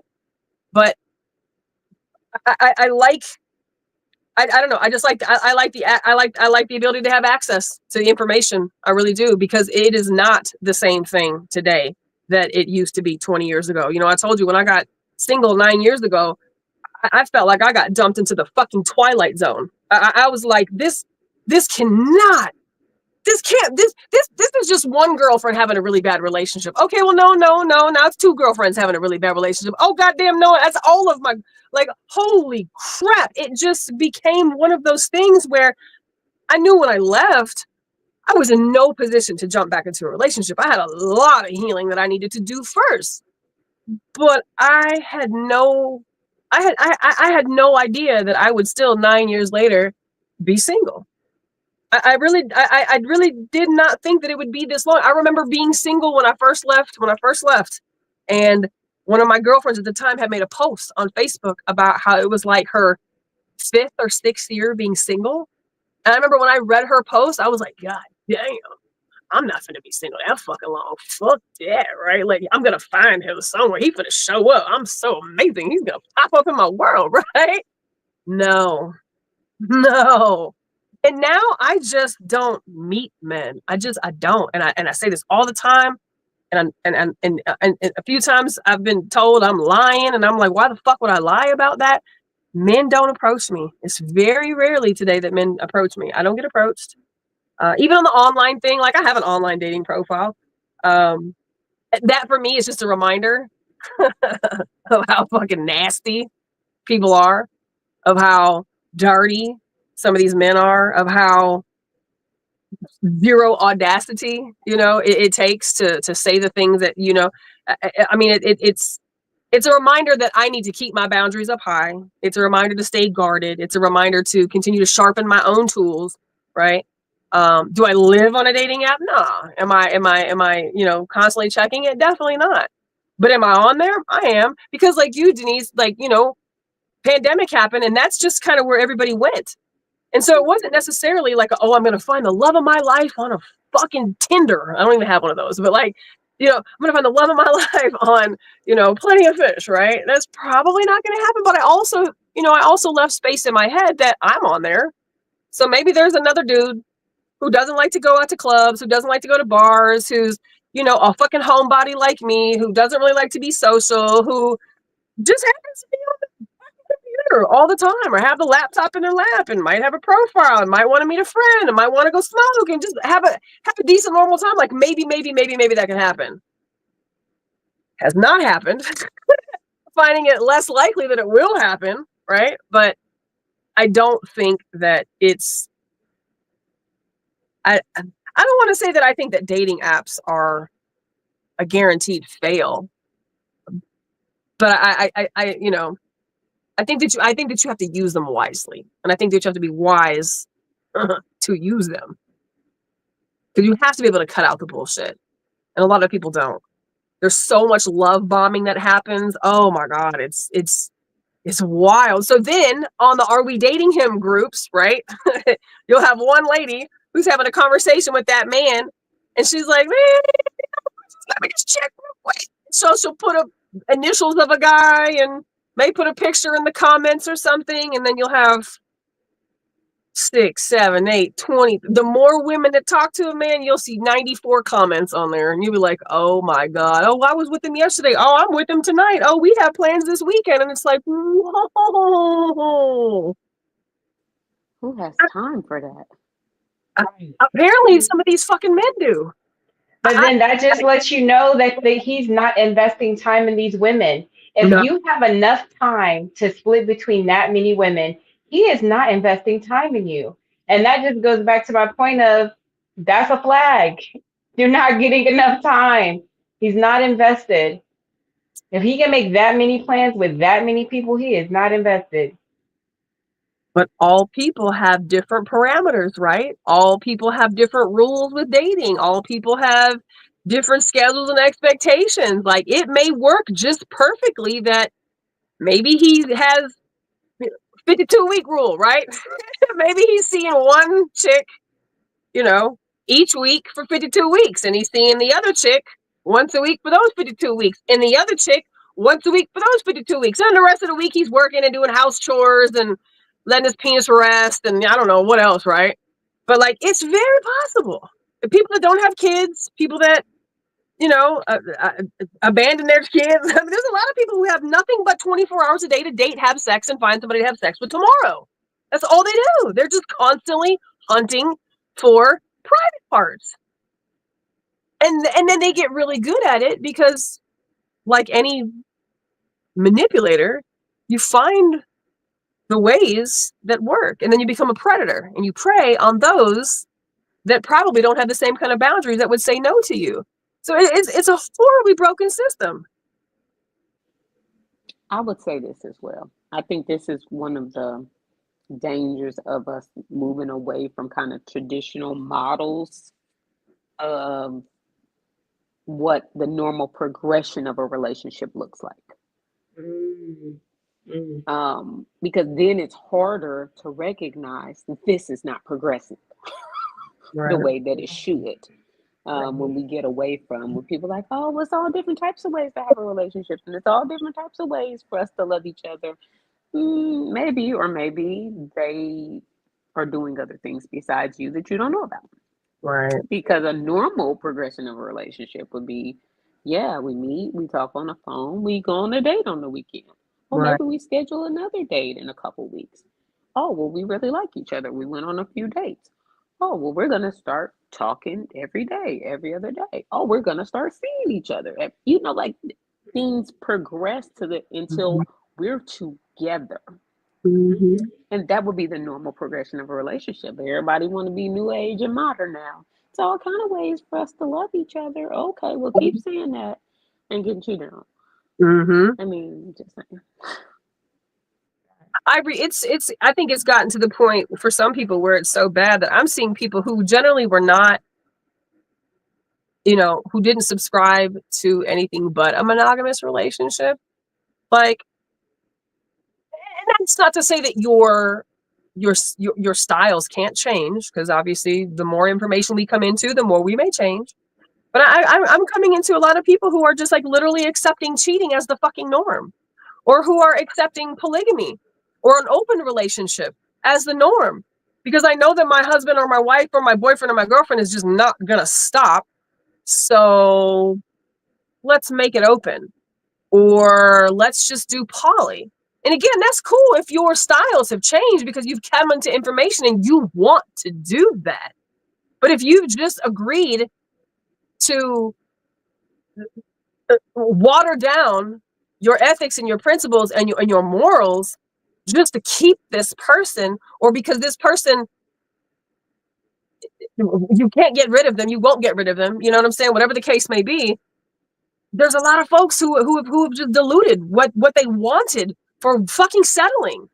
And I heard Q last week make the comment about, don't get into the space where you tell yourself, if it's not meant to be, then maybe it's not meant to be, right? And I know what he meant when he said that, right?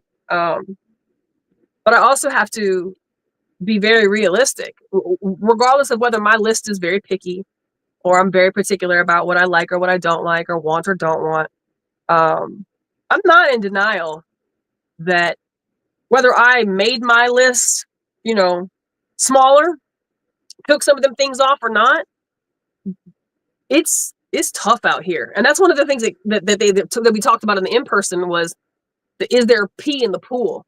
The dating pool mentality, right? The dating pool dichotomy. And I think that there is, because again, there's just so many hurt people out here, left and right, that are using love as their coping mechanism when it should be something completely opposite. I lost my train of thought. Shit, totally lost my train of thought. With you, Nikki. People are trying to cope, and the whole thing that you present is like, is there pee in the pool? 1000%. There's pee in the pool. There's poop in the pool. A lot of things in that pool. Yeah, COVID. ain't it But always been like that though?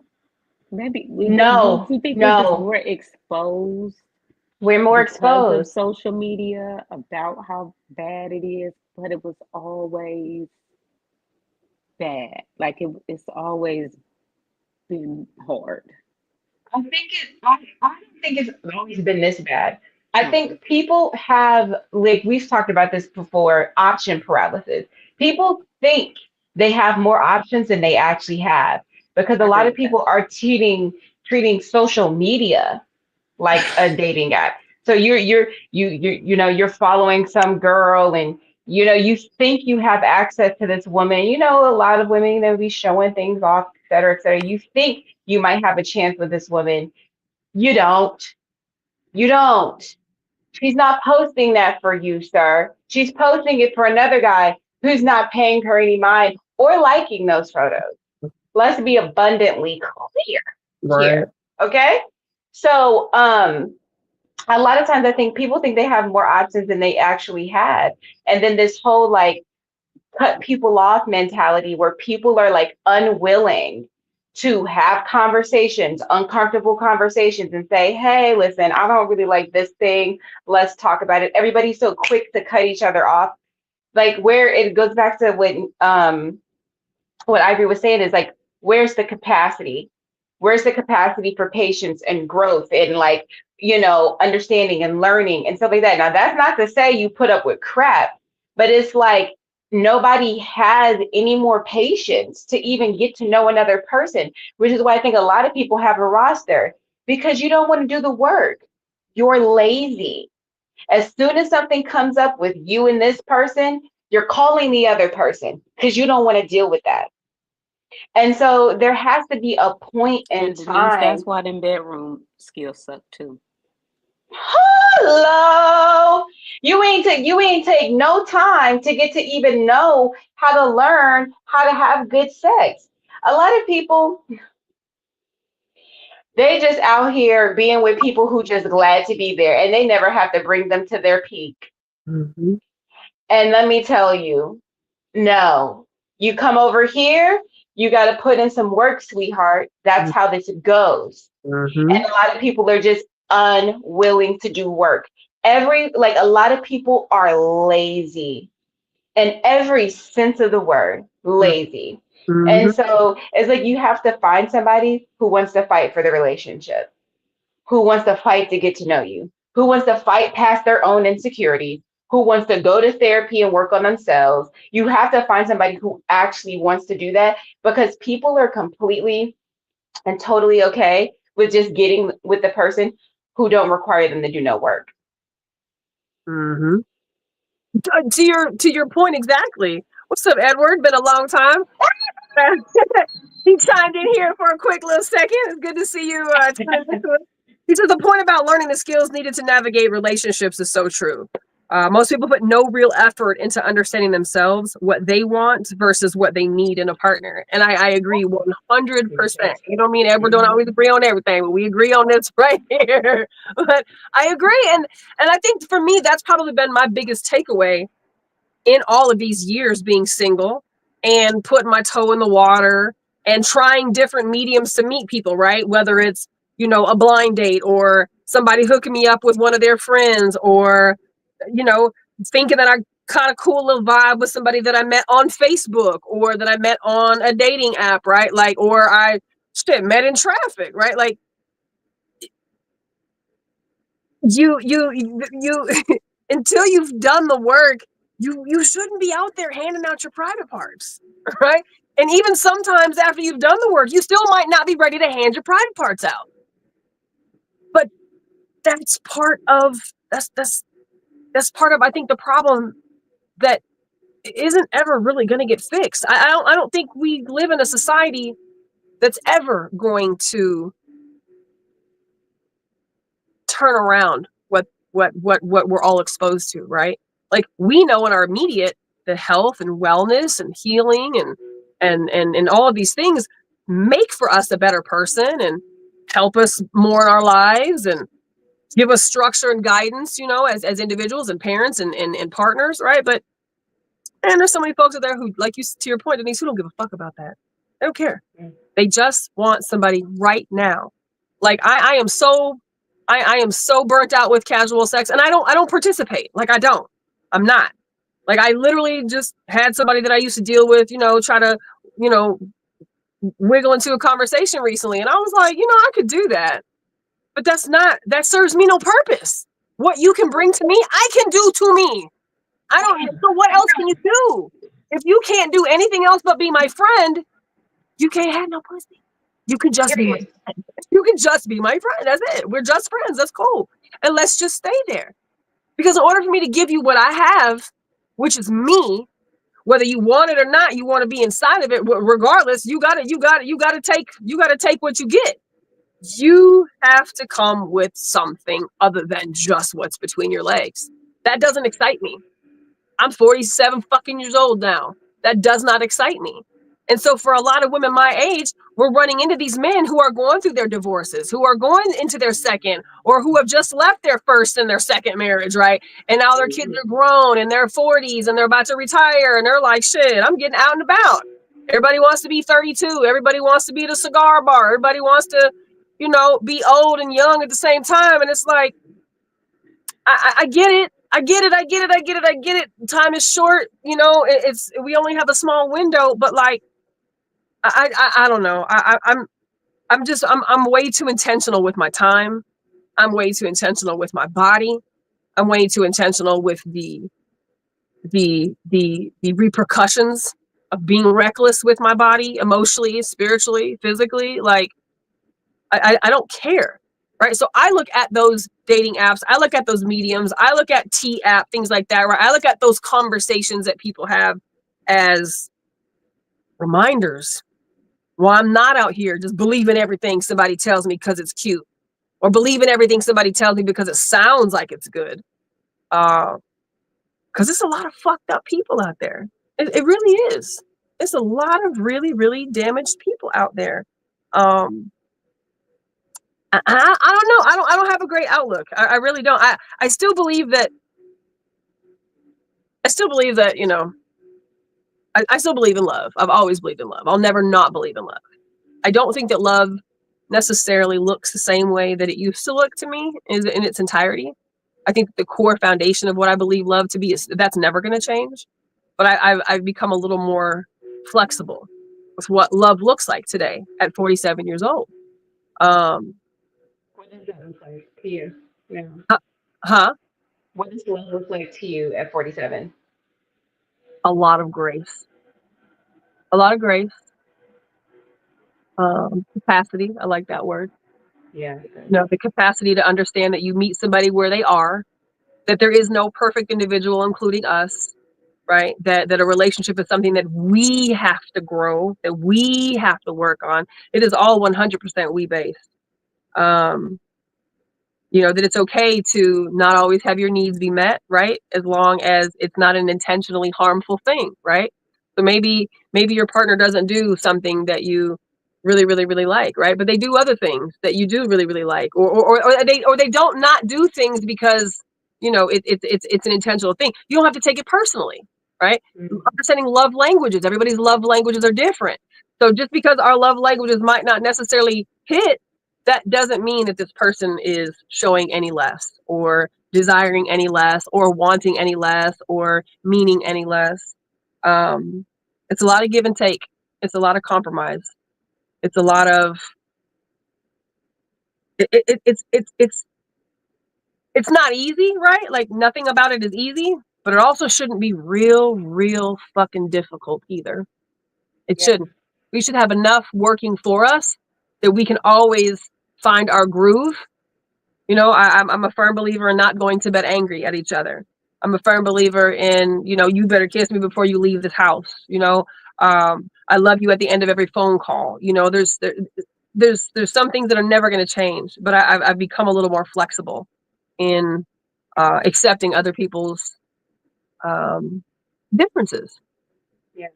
And finding a way to make them work, because I want you, because I like you, because I value you, right? Love is not, I understand that, again, nobody's perfect. And so we are going to hurt our partner sometimes. We are going to, we are going to, we are going to be in a space where we may have some quarrel energy, right, between us. But for me, love is not angry. Love is not being angry with you. You don't want to hurt the people that you love. You're not supposed to want to hurt the people that you love. So how we talk to each other is important. The energy that we give to each other is important. And I don't know. And so for a lot of people, they're not at a space where they're even willing or able to grasp compromise, Yeah. partnership, grace. It's instant gratification. I want it done right now. You said you're gonna, you know what I mean? Like, Yeah. I don't know. So that's love to me is a challenge, but it feels good.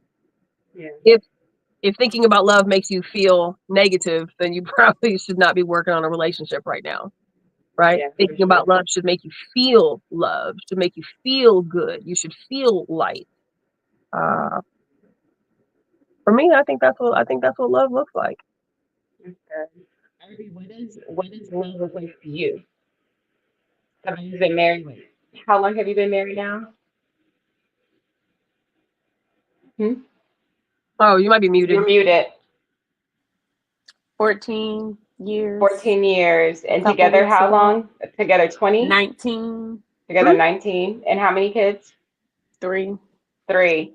What does love look like to you as a married woman of 3? Oh wow. Denise, you just came for the She be having We all the need good, all perspectives. good questions. so the primary for me is love looks like commitment. Yeah. Um so like the foundation of it is like for me, like the romantic kind of love is the commitment to be here through it all. Mhm. Because to me, everything grows from the foundation that you have decided to live this life with me. Because you have decided to live this life with me through all the good, the bad, the ugly, whatever. Now it gives me a freedom to be myself, to go through the things I need to go through, to trust you with things I don't trust other people with, to trust you with my body, to trust you with all of these things. Like love grows from that like solid commitment to one another. And so when I was younger, of course, love was this, overwhelming feeling I had, and Mhm. it was the butterflies, and oh my God, I just, if they left or something happened, I just felt like I was gonna fall apart. Oh, I must be in love. Um, but it's funny because I think we talked about this before. Like I used to be like, oh well, my first love or my whatever, and like I don't say stuff like that no more. I'm like, I ain't had no love. Ain't nobody Okay. never loved me, and I ain't never loved nobody. But this Hmm. one right here, like the Okay. one that committed his life to me into this future, and the one I committed my life to in this future, this is the only love I've ever had. Hmm. Me too. And so that love for me now is, yeah, like that kind of like, it's not unconditional, right? Because we're humans, but Right. it's a semi unconditional commitment to just be together. Oh, okay. So this is my last little thing. I wrote, y'all, I'm a poet. I don't know if y'all know I'm a poet, so I'll be being extra deep. Um, but I had wrote this poem about my husband once, and I was telling Quentin this before. I'm like, okay, so you see all the stuff above the ground, and this is kind of a biblical thing. It's one of the scriptures there too. It's like you buy a field, right? And underneath the field is like a mine of Mm. gold. Maybe you don't even get to see the gold all the time, and other people don't get to see it. It don't matter, right? But what wouldn't you spend on this field, Yeah. if you knew all of this was underneath it? So anyway, this is kind of how I look at my husband and my relationship. It's like, oh, I know what's under that ground, like, and it's mine. It belongs to me. Like, what won't I do? What wouldn't I spend? What wouldn't I give? When like I've gotten to see your soul and it's gold. Like Yeah. that's what it is. Like I give everything for that forever.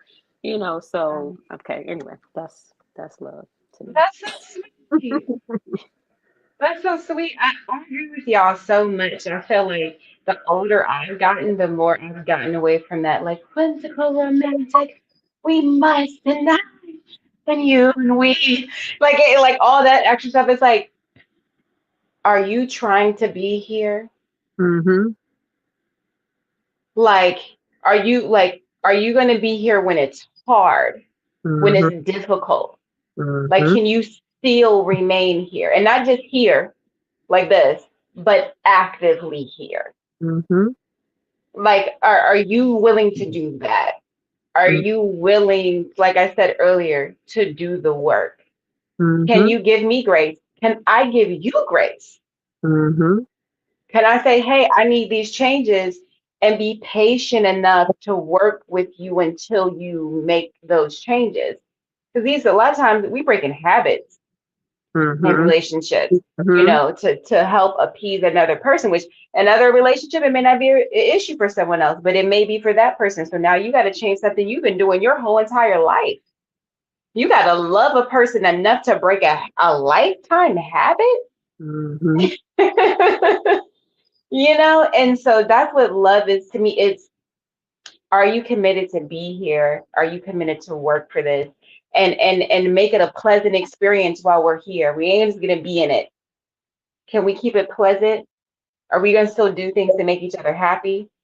Do things just because? Are we gonna try to maintain some sort of semblance of romance, even when we ain't feeling it? Because what I'm starting to realize, like now that I'm trying to work it out with my old thing, is, you know, you Now wasn't what? here, Ivory, I girl. missed it. Cause I I don't have What we time. talking about? The old one, the ex Oh, fiance one. oh, Oh, Hmm. oh, oh my. Yeah, Oh my. oh yeah, my. Okay, yeah, yeah. all right. Um, Well, they say set it free. Set it free. set it free. Set But it free. what I'm realizing, and I'm oversharing because I'm an overshare, y'all. All right, that's Um, okay. That's what we do. but he mentioned something to me when we first started talking, and he's like, "You don't send me those messages in the morning anymore." And I was like, "Oh, okay, I'll try." Oh, I don't want you to do it now. I want you to want to do it. I'm like, no, I'm going to start. And this ain't necessarily something I'm trying to do because I don't know where you live. At the end of the day, this could be over again. Right. Y'all know we be on and off. Do I want to start a habit and then get used to this being in this habit and then we break up and then I'm every morning I'm like, I ain't got nobody to send a message to. Like Mm, but I was like, you know what? Even though I may not feel like doing this, if this is something I know that he likes, whether I'm feeling the romance or not, I'm gonna get up. I'm gonna listen to my sermon first, y'all. I'm gonna listen to my sermons, and then when I'm done with that, I'm gonna hit that babe, this, that, and the third, tell you how amazing you are, wish you have a good day, tell you something that you did yesterday that I really appreciated, tell you how great of a man you are. And then it got to the point where I was like, oh, I do like doing this. And then that helped me realize, like, oh, you're not going to always feel like showing up as the person you need to show up as. It starts to get beyond like what you feel like. In order for it to work, you just need to do what you're supposed to do, and they need to do what they're supposed to do. And if everybody is doing what they're supposed to do, we can get to the romance. it worked. It worked. It Do worked. the work. Yeah. It worked. It worked. I say it all the time. Love is love is easy. People just make it very fucking complicated. Yeah. And that's not to say that love is easy for everybody. But when you genuinely and when you genuinely have an emotion of love come from deep inside, like and I realize that love is a very touchy subject for all people. All people did not experience love in the ways that a lot of us did, right? So love for some people is actually hurt. Um, but most folks, when you feel that, when you feel the butterflies, when you feel the what is that lightness, that giddiness, that you feel good when you feel that, so love is easy because it is a real raw emotion that we're just gonna have. it's how beaten down folks have been, right? That changes how they show that love, that then affects everybody else that they touch. So everybody's not good at the love thing, right? And I think it's okay to not be good at the love thing. I think you just have to know that, you know what, right now is not the time for me. I have to It's go. the I gotta go chemicals. sit They down. make you lie. They turn you into a liar and a manipulator. The chemicals. And it's That's not, what I learned. and that shit becomes just as addicting because I know I And can it lie could and still get take, what I want. y'all, it could take 6 months. You know, I'll be studying stuff now. It could take 6 months to 2 years for the chemicals of a new relationship to wear off. And so sometimes, and this is men and women, you have someone on a chemical high, and so they're doing things, they're responding in a way. They want to be intimate, they want to be, but they're on a chemical high. Mm-hmm. And then once that chemical high comes down, you're going to get a more genuine, authentic, Mm-hmm. expression of who they really are. Mm-hmm. And sometimes they're not loving, they're not kind, they don't want to be intimate, they don't, and I see so many people get caught because those first 6 months, that first year was so amazing. And you just let yourself feel all the feels. Um, but the reality of who this person was got lost Mm-hmm. Because the love felt good. The love because blinded. it felt the feelings, the tingles, they felt so Mm-hmm. good, but there was Mm-hmm. a reality happening in there and you miss it um, because of the chemical high. So you just, Yeah. I even had, the person I talked about a little bit ago, when we first met, I try to do all the due diligence, right? Did all the things that like the interweb said you're supposed to do, right? Like did all the things to try to make sure that like I did all the cross reference and whatever, and so waited months, before being intimate, like months before being intimate with this person, and thought I knew what I needed to know to make a decision to proceed, with being intimate with this person, and coming to learn this person for years and years now, they're really good at what they do. They're really good at what they do. They are. They're really good at what they do. And now that I know who this person's capability is, I handle them differently, right? When someone shows you who they are, you believe them. Well, I believe people today. I didn't used to believe people. I was like, no way, I see you as better, so you must be better. I see you have great potential. So I stopped seeing the potential necessarily in people, right? And started seeing exactly who you gave me. And that's definitely changed how I proceed with men moving forward. But I tried to do all the things the right way. I waited months. We talked and talked and talked and talked, and commitment was there, and the conversation. I mean, everything that everything I wanted was there. So I waited and waited and waited to make sure I wasn't tripping, and had wounds just oozing out of me from leaving a relationship. 6-8 months before, but no, still got bounced on my fucking head. Learned some more lessons, and you know became inducted into this is what people are doing now. This is what they're doing now, and people are not looking for love the same way that I would like to find love, and people are not committed to love the same way I'm committed to love, and people are not down with monogamy the same way I'm down with monogamy. Like you just. And I'm not willing to change some of those things. I'm not going to change some of those things. So if that makes me be single, then that makes me be single. If that means that I don't find who it is, and then the pieces of my life will all just be a puzzle, and it'll all come together at the end. That's just what it's supposed to be. But it's it is when asked if there was pee in the pool, pee everywhere. There's pee at work, in the break room. There's pee. Just pee at church. You know what I'm saying? There's pee everywhere. There's pee all over the place. Grocery store, gas station, in the therapist's office.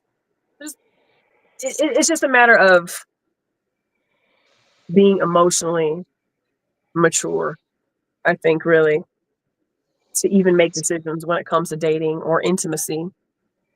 So going back to the apps and things like that, yes, I do agree that if you are in a place of probably misery, you're going to find exactly that. If you are in a place of darkness and despair and desperation, you're probably going to find exactly that, right? But you can do all the things right, and sometimes you still meet that person too. There's no foolproof way to say that, well, if I meet a person this way versus this way, like this is going to be the same, right? And that was some of the conversation we had in person. Is people felt like meeting somebody online is far less genuine than meeting somebody in person. And I mean, in theory, sure, but I don't agree with that. I think that you can be equally as corrupt in person as you can be online too. You know what to remind me of? Hmm. I was thinking about people who do job searches. Okay. A lot of times, if you go find people who just throw their resume out online, which is what, again, this is what most people do nowadays. Put your resume online and you just casting a wide net and you're looking for somebody who's going to take or bite. You're looking for somebody who's going to pay you the money you're looking for, or just fit a Right. certain criteria. But people who have a passion and know what they want to do with their life usually don't go the Indeed or that social media route. They take the time to learn their skill, their craft, whether they have to go to school, whether they have to do an internship somewhere. They're more specific and intentional about the type of work that they're doing and who they're willing to work with. It's more of a specific thing. So it just reminded me about social media, because when you find people who go on these dating apps, they're really casting a wide net and they're finding somebody who meets certain criteria, but they're not really specific in what they're looking for, versus a person who really knows what they want. They're more intentional and they're not interested in just throwing this wide net, saying if I throw a wide enough net, then I'll catch a fish. And then once I catch the fish, then I can decide if that fish is edible for me. Yeah. I don't know. This is a weird, analogy I'm using. I don't know if it makes sense, but This was perfect. It was very good, actually. it's I was like, just that's one. okay. No, I Okay. like But yeah, that. that's kind of the vibe I'm getting. So anyway, my whole point with that is it's like, again, so I wrote something in the comments earlier, like, how many people do you personally know who found real love through some of these dating apps that we're using? I got two or However, three. Two or three. however, Okay. this was when they found them. This is around like 2016, 15. So Oh, different game. yeah, It was a different game. yeah, Like the exactly. So I think, some of the dating apps, like people were just kind of coming in. Because I Like agree. I have a 2020, bunch of 2021. girlfriends who met their husband on dating apps back then too.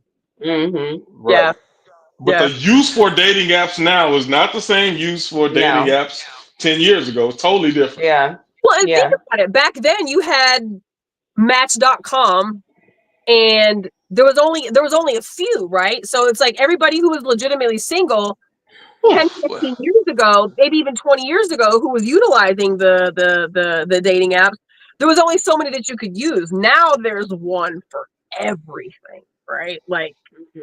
there's a dating app for women to exclusively approach men, so men can't chime on the woman's profile. Like she has to initiate all the action.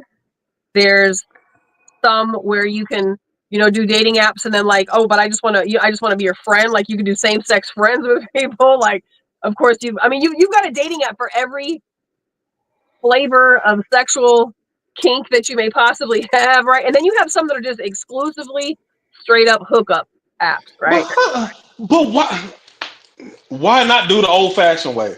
I agree.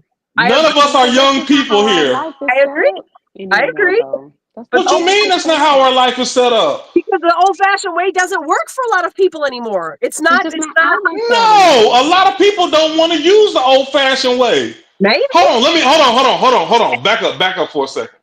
And I ain't trying to respark no conversation. I know y'all about to get off. Yeah, you are. Don't tell me that the old way don't work with when what we're doing right here, right now, is the old-fashioned way. We're having real life conversation about real stuff. It's not this polarizing clickbait. This is old school conversation the way people used to talk.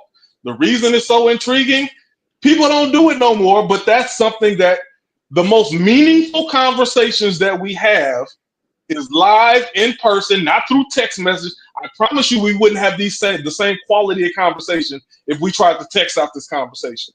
Right.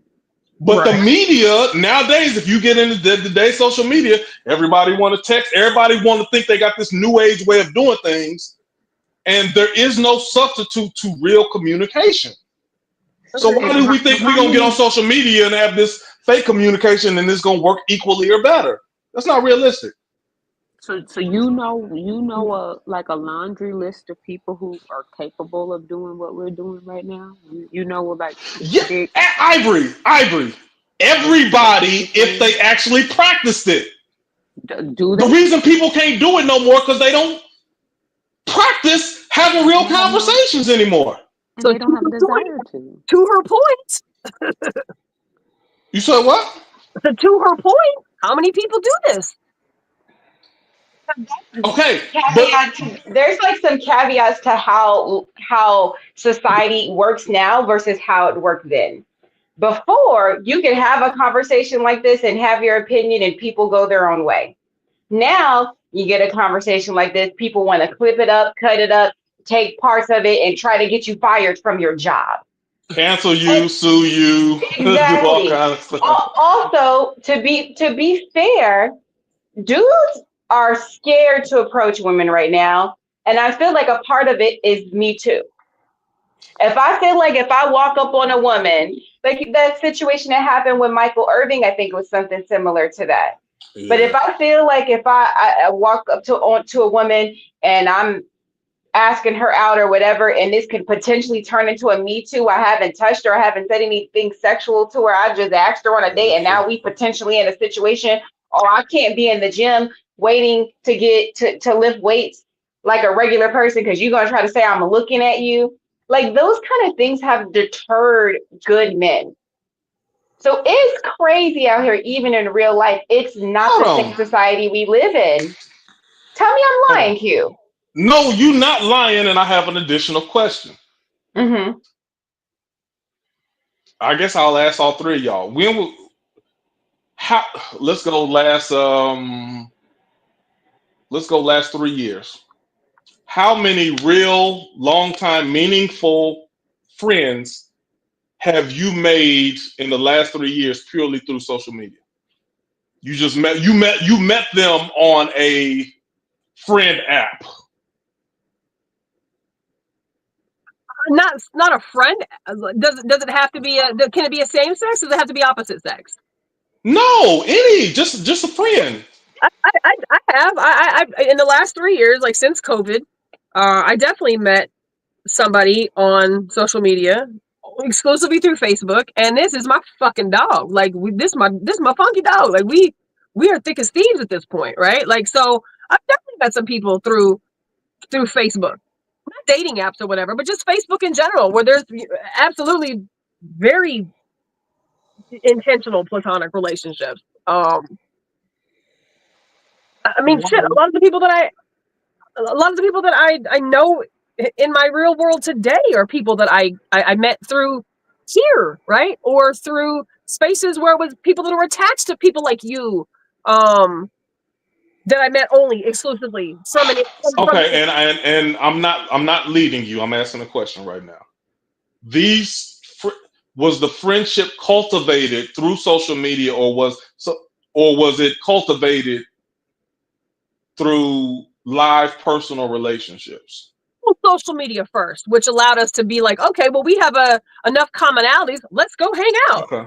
Go get some drinks. Let's do a girls' night, which then, of course, graduated the relationship from there. Okay. So, Nikki, one of the things I'm leading to, and I'm not trying to totally lead there, They didn't become your friend through social media. They became your friend through live relationship.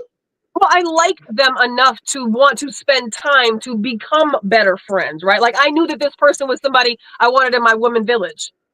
I don't want all Okay. women in my women village. I don't. You can be in my Okay. distance village, but I don't want all women in my women village. There's a lot of women I don't want in my women village. I wanted this woman in my women village. She was one of the. She would get along with us, and Right. does. So I mean, like I initially, yes, I had to like her through Facebook to even extend the invitation to bring her close to my life. Otherwise, you could just say my Facebook friend. But Right. I Okay. And okay, that could be. I'm saying if I even look through the last 3 or 4 years, and then Denise and Ivy, y'all chime in as well. I've met a lot of acquaintances and people that I'm cool with through social media, but there's not one person I can think of who became an actual, real, genuine person that I would call a friend that I haven't had a direct one-on-one relationship with, that I look at a friend the same way that I would look at a Nikki or Denise or Prince or Sean or like the people who are in my inner circle. There's nobody in my inner circle that I've met purely through social media or some type of friendship app. Like so my point is, if we yeah. don't think that it's a real thing to find platonic relationships through these type of mediums, why do we think that we're going to find it romantic, intimate relationships through those same type of mediums? That don't make sense to me. Q, how many of those same relationships that you just mentioned that are in your inner circle did you have before social media, though? Like you and I met in person, right? You and Denise probably Right. met in person. Like so, True. so if you look at like if we're looking at the immediate circle right now, the people that you have in your circle right now, I'm willing to believe you probably also knew them before social media became a major medium. And you're not a huge social media person. No. No, it's not. It's the people that I meet in person. Now, social media can have an event, and I meet people in person, and from that we can cultivate real relationships. But Right. I don't cultivate relationships through social media and apps. I'm really opposed to that. I feel like, and not only that, I feel like if I actually knew you or was getting to know you, then the social media side gets shut down. That's just like you don't. I'm trying to think of who I do. If I send you a whole bunch of happy birthday stuff through social media, we probably really ain't that close. Right. So, Right. for instance, Nikki, your birthday came. Happy birthday, by the way. Your birthday came up. What I do? You don't see no post from me. I called you. Hey, what you doing? Happy birthday. Mhm. I call her. My friends, I call them. Right. Like the social media stuff that's just secondary to people that I don't have that tight of a relationship with. But for some people, that is an okay dynamic, right? Not all relationships are going to be on the same level. There's a lot of people that I'm not going to call on their birthday, and it's not because I don't respect or value them. We just have a different relationship. I may send a text message. I may sing to you happy birthday in a voice message. I may post a whole thing on your wall with a bunch of pictures of us. I mean, it's different rules for all situations of relationships. Don't get me wrong, but as we're talking You about, know what, Nikki? For people our age, that confuses me. I guess. I can see why you would say that. I mean, I can see why you would say that, but I also know for me to be older than you and be able to, differentiate between the two. I love old school relationships. Everything about me is pretty much fucking old school, but I So understand why would you move away for that, or use a different platform as your primary mode of engagement? because for a lot of us today, this is just where we are. A lot of I people are just disagree with that. A lot of people work from home. A lot of people are just on a computer all the time. And Get off the computer. I agree. no, and I listen, agree. this is I this agree. For some people, that's no, and it this is. is That's a another. hobby. I think it's something else you're missing though, too, Quentin. Like it's another aspect of this. If you're a woman that ain't trying to go out and like engage men, That's a problem to me. But go ahead. whatever. Everybody ain't out here trying to look thirsty. Whatever. That could be a problem to you or not. Everybody have different ways they move. Okay.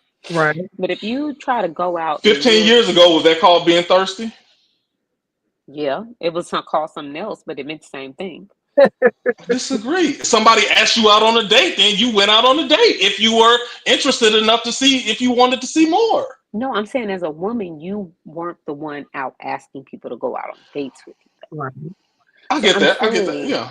as a woman, as you continue to get older and maybe you're going out and men are kind of switching up, whether they come up, whether they talk or not, but you still want to actively date and you're trying to do it the old fashioned way, but you're going out and nothing's happening, Hmm. but you still want to proceed in this process. A lot of times people are going to the dating apps to make it Are you known. going out and nothing is happening though? Yes, that's happening for a lot of people. Oh I yeah, disagree with that. So I, okay, so I can so attest to that. I can definitely attest to going out and ain't a goddamn thing happening. so let me ask a question though. Let me ask something simple. Um, are you operating in an atmosphere of your interest? So, for instance, there's if you go on Austin 360 or wherever your local place is, I like to play chess. If I was interested in finding somebody, there are uh, places and spaces where people go to meet up and play chess. For poets, you know that if you're a poet, there's a place where poets meet up and they have. If you like to do skydiving, there's groups where you can go to, then you can talk about skydiving. Why are you not going live in person and finding places of interest that you could potentially find either a relationship or maybe just a friendship in those places of interest? But to say you're not going to go to anything and you just going to doing social media is lazy to me. If you're only doing social media, that's a lazy way out to me. I would say only, but I don't think it's bad to do in conjunction with other things. Me too. But I'm saying if that's only, especially people are,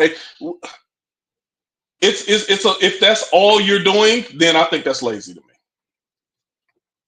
Or not even only, but if that's your primary operation of how you are looking to find somebody, I think that's lazy. Well, I think Especially people our age. you definitely got to get your expectations set properly because that is not going to be a successful medium if that's the only way you're going about meeting people. I agree 100%, no doubt. I don't, and so to the conversation that we had in person a couple weeks ago, I think that you also have to be. You just have to know how to use whatever medium that you go about. You have to know how to use it, right? You have to know you first of all, and then you have to know what your parameters are. Whether you do it in person, or you do it online.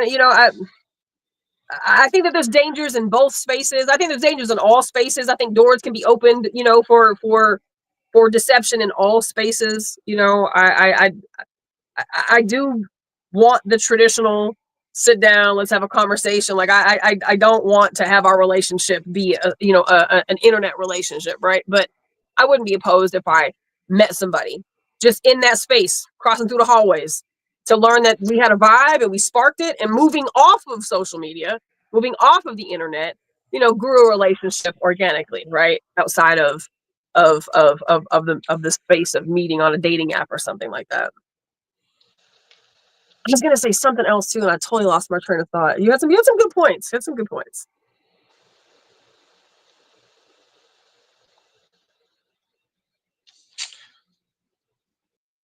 So no date. Oh, we lost him. I was gonna say so. No dating apps for Q. Obviously. Oh my gosh. Be And passionate about but that it one. was interesting. It's interesting. Ivory, it was interesting because the men in the conversation in person, they were adamant about like the dating app thing being bullshit. Being bullshit. Just being a terrible place to meet people, and it ain't no good, and even on the Facebook group page where I posted something about that T app, in that post there was some comments that really really really like kind of dogged people out who used dating apps to meet people. Well, I'll be watching these podcasts. They say that men have some of the hardest time on dating apps. They say most women are going for like the top 10% of men, like the the look of the Okay. man, like Okay. they're getting all the hits from women, Okay. and then it's like 80% of the men on the dating apps are getting no play. Wow. That's Yeah. interesting. And so for them, it's even a worse experience than it is for women. And I can say that in the few conversations that I do or have had with any man that I engaged in some dialogue on a dating app, and usually there's maybe 4, 5 sentences, and I'm like, I am done.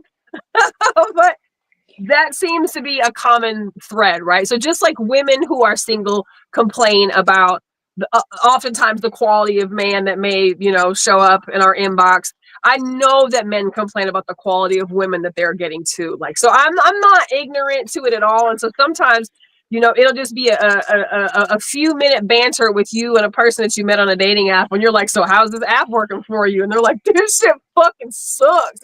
Like the collective is that this ain't it either. So in person ain't working for folks. Getting set up by people. I don't even think people set people up anymore, Q. I was thinking about this recently. I only have one male friend. One male friend. And he comes to our Tuesday in person. I have one male friend in all of these 9 years that I've been single who has tried to set me up with one of their friends. That's it. 2 times he's tried to introduce me to 2 men that he thought that I would be a really good match with, and we get along really well. And I never met those 2 people. He tried to hook me up twice with 2 of I'm his. trying, Nikki, I'm trying to think about this because I feel like when I was younger, I really tried to set people up with I people did too. more. Me too. But I think what happens as we get older, we know the people, and everybody as they get older gets a little more set in their ways, Mm-hmm. and it's kind of harder to see people together as people get older than it was when you were younger.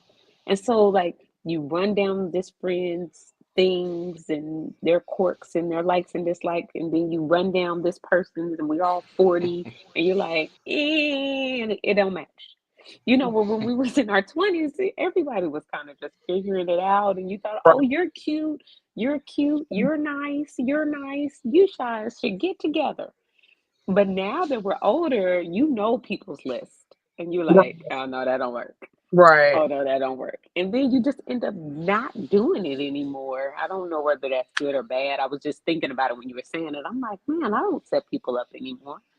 But I agree. But if you had a girlfriend who was just top tier good woman, and let's say your husband had a homeboy who was just a bomb ass dude, and they really had some things, and you're like, man, I think that these 2 might get along with each other. I would want to put them in the same room because I want you to have what I have.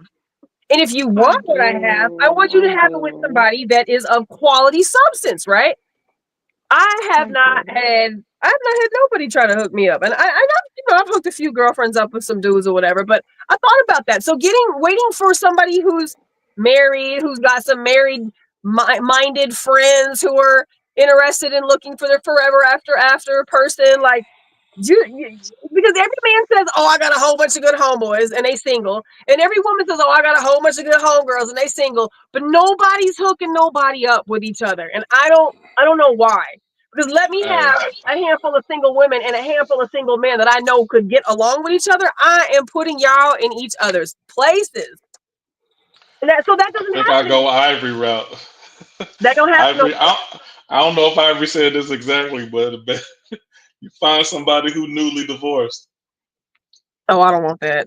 I don't want Okay, okay, no. Let me just say this one point. I it. don't know about newly divorced, right? But this is not for women. I'm a little discriminatory in this. I don't trust the men that are not serial monogamous. Right. Agree. Agree. What what's the problem? What you been doing? Why you been doing it that way? I don't trust you. Why you Mm-hmm. been doing it that long? Why have you been doing it that long? Mm-hmm. Like I know the reasons women get in these cycles but like a man, why?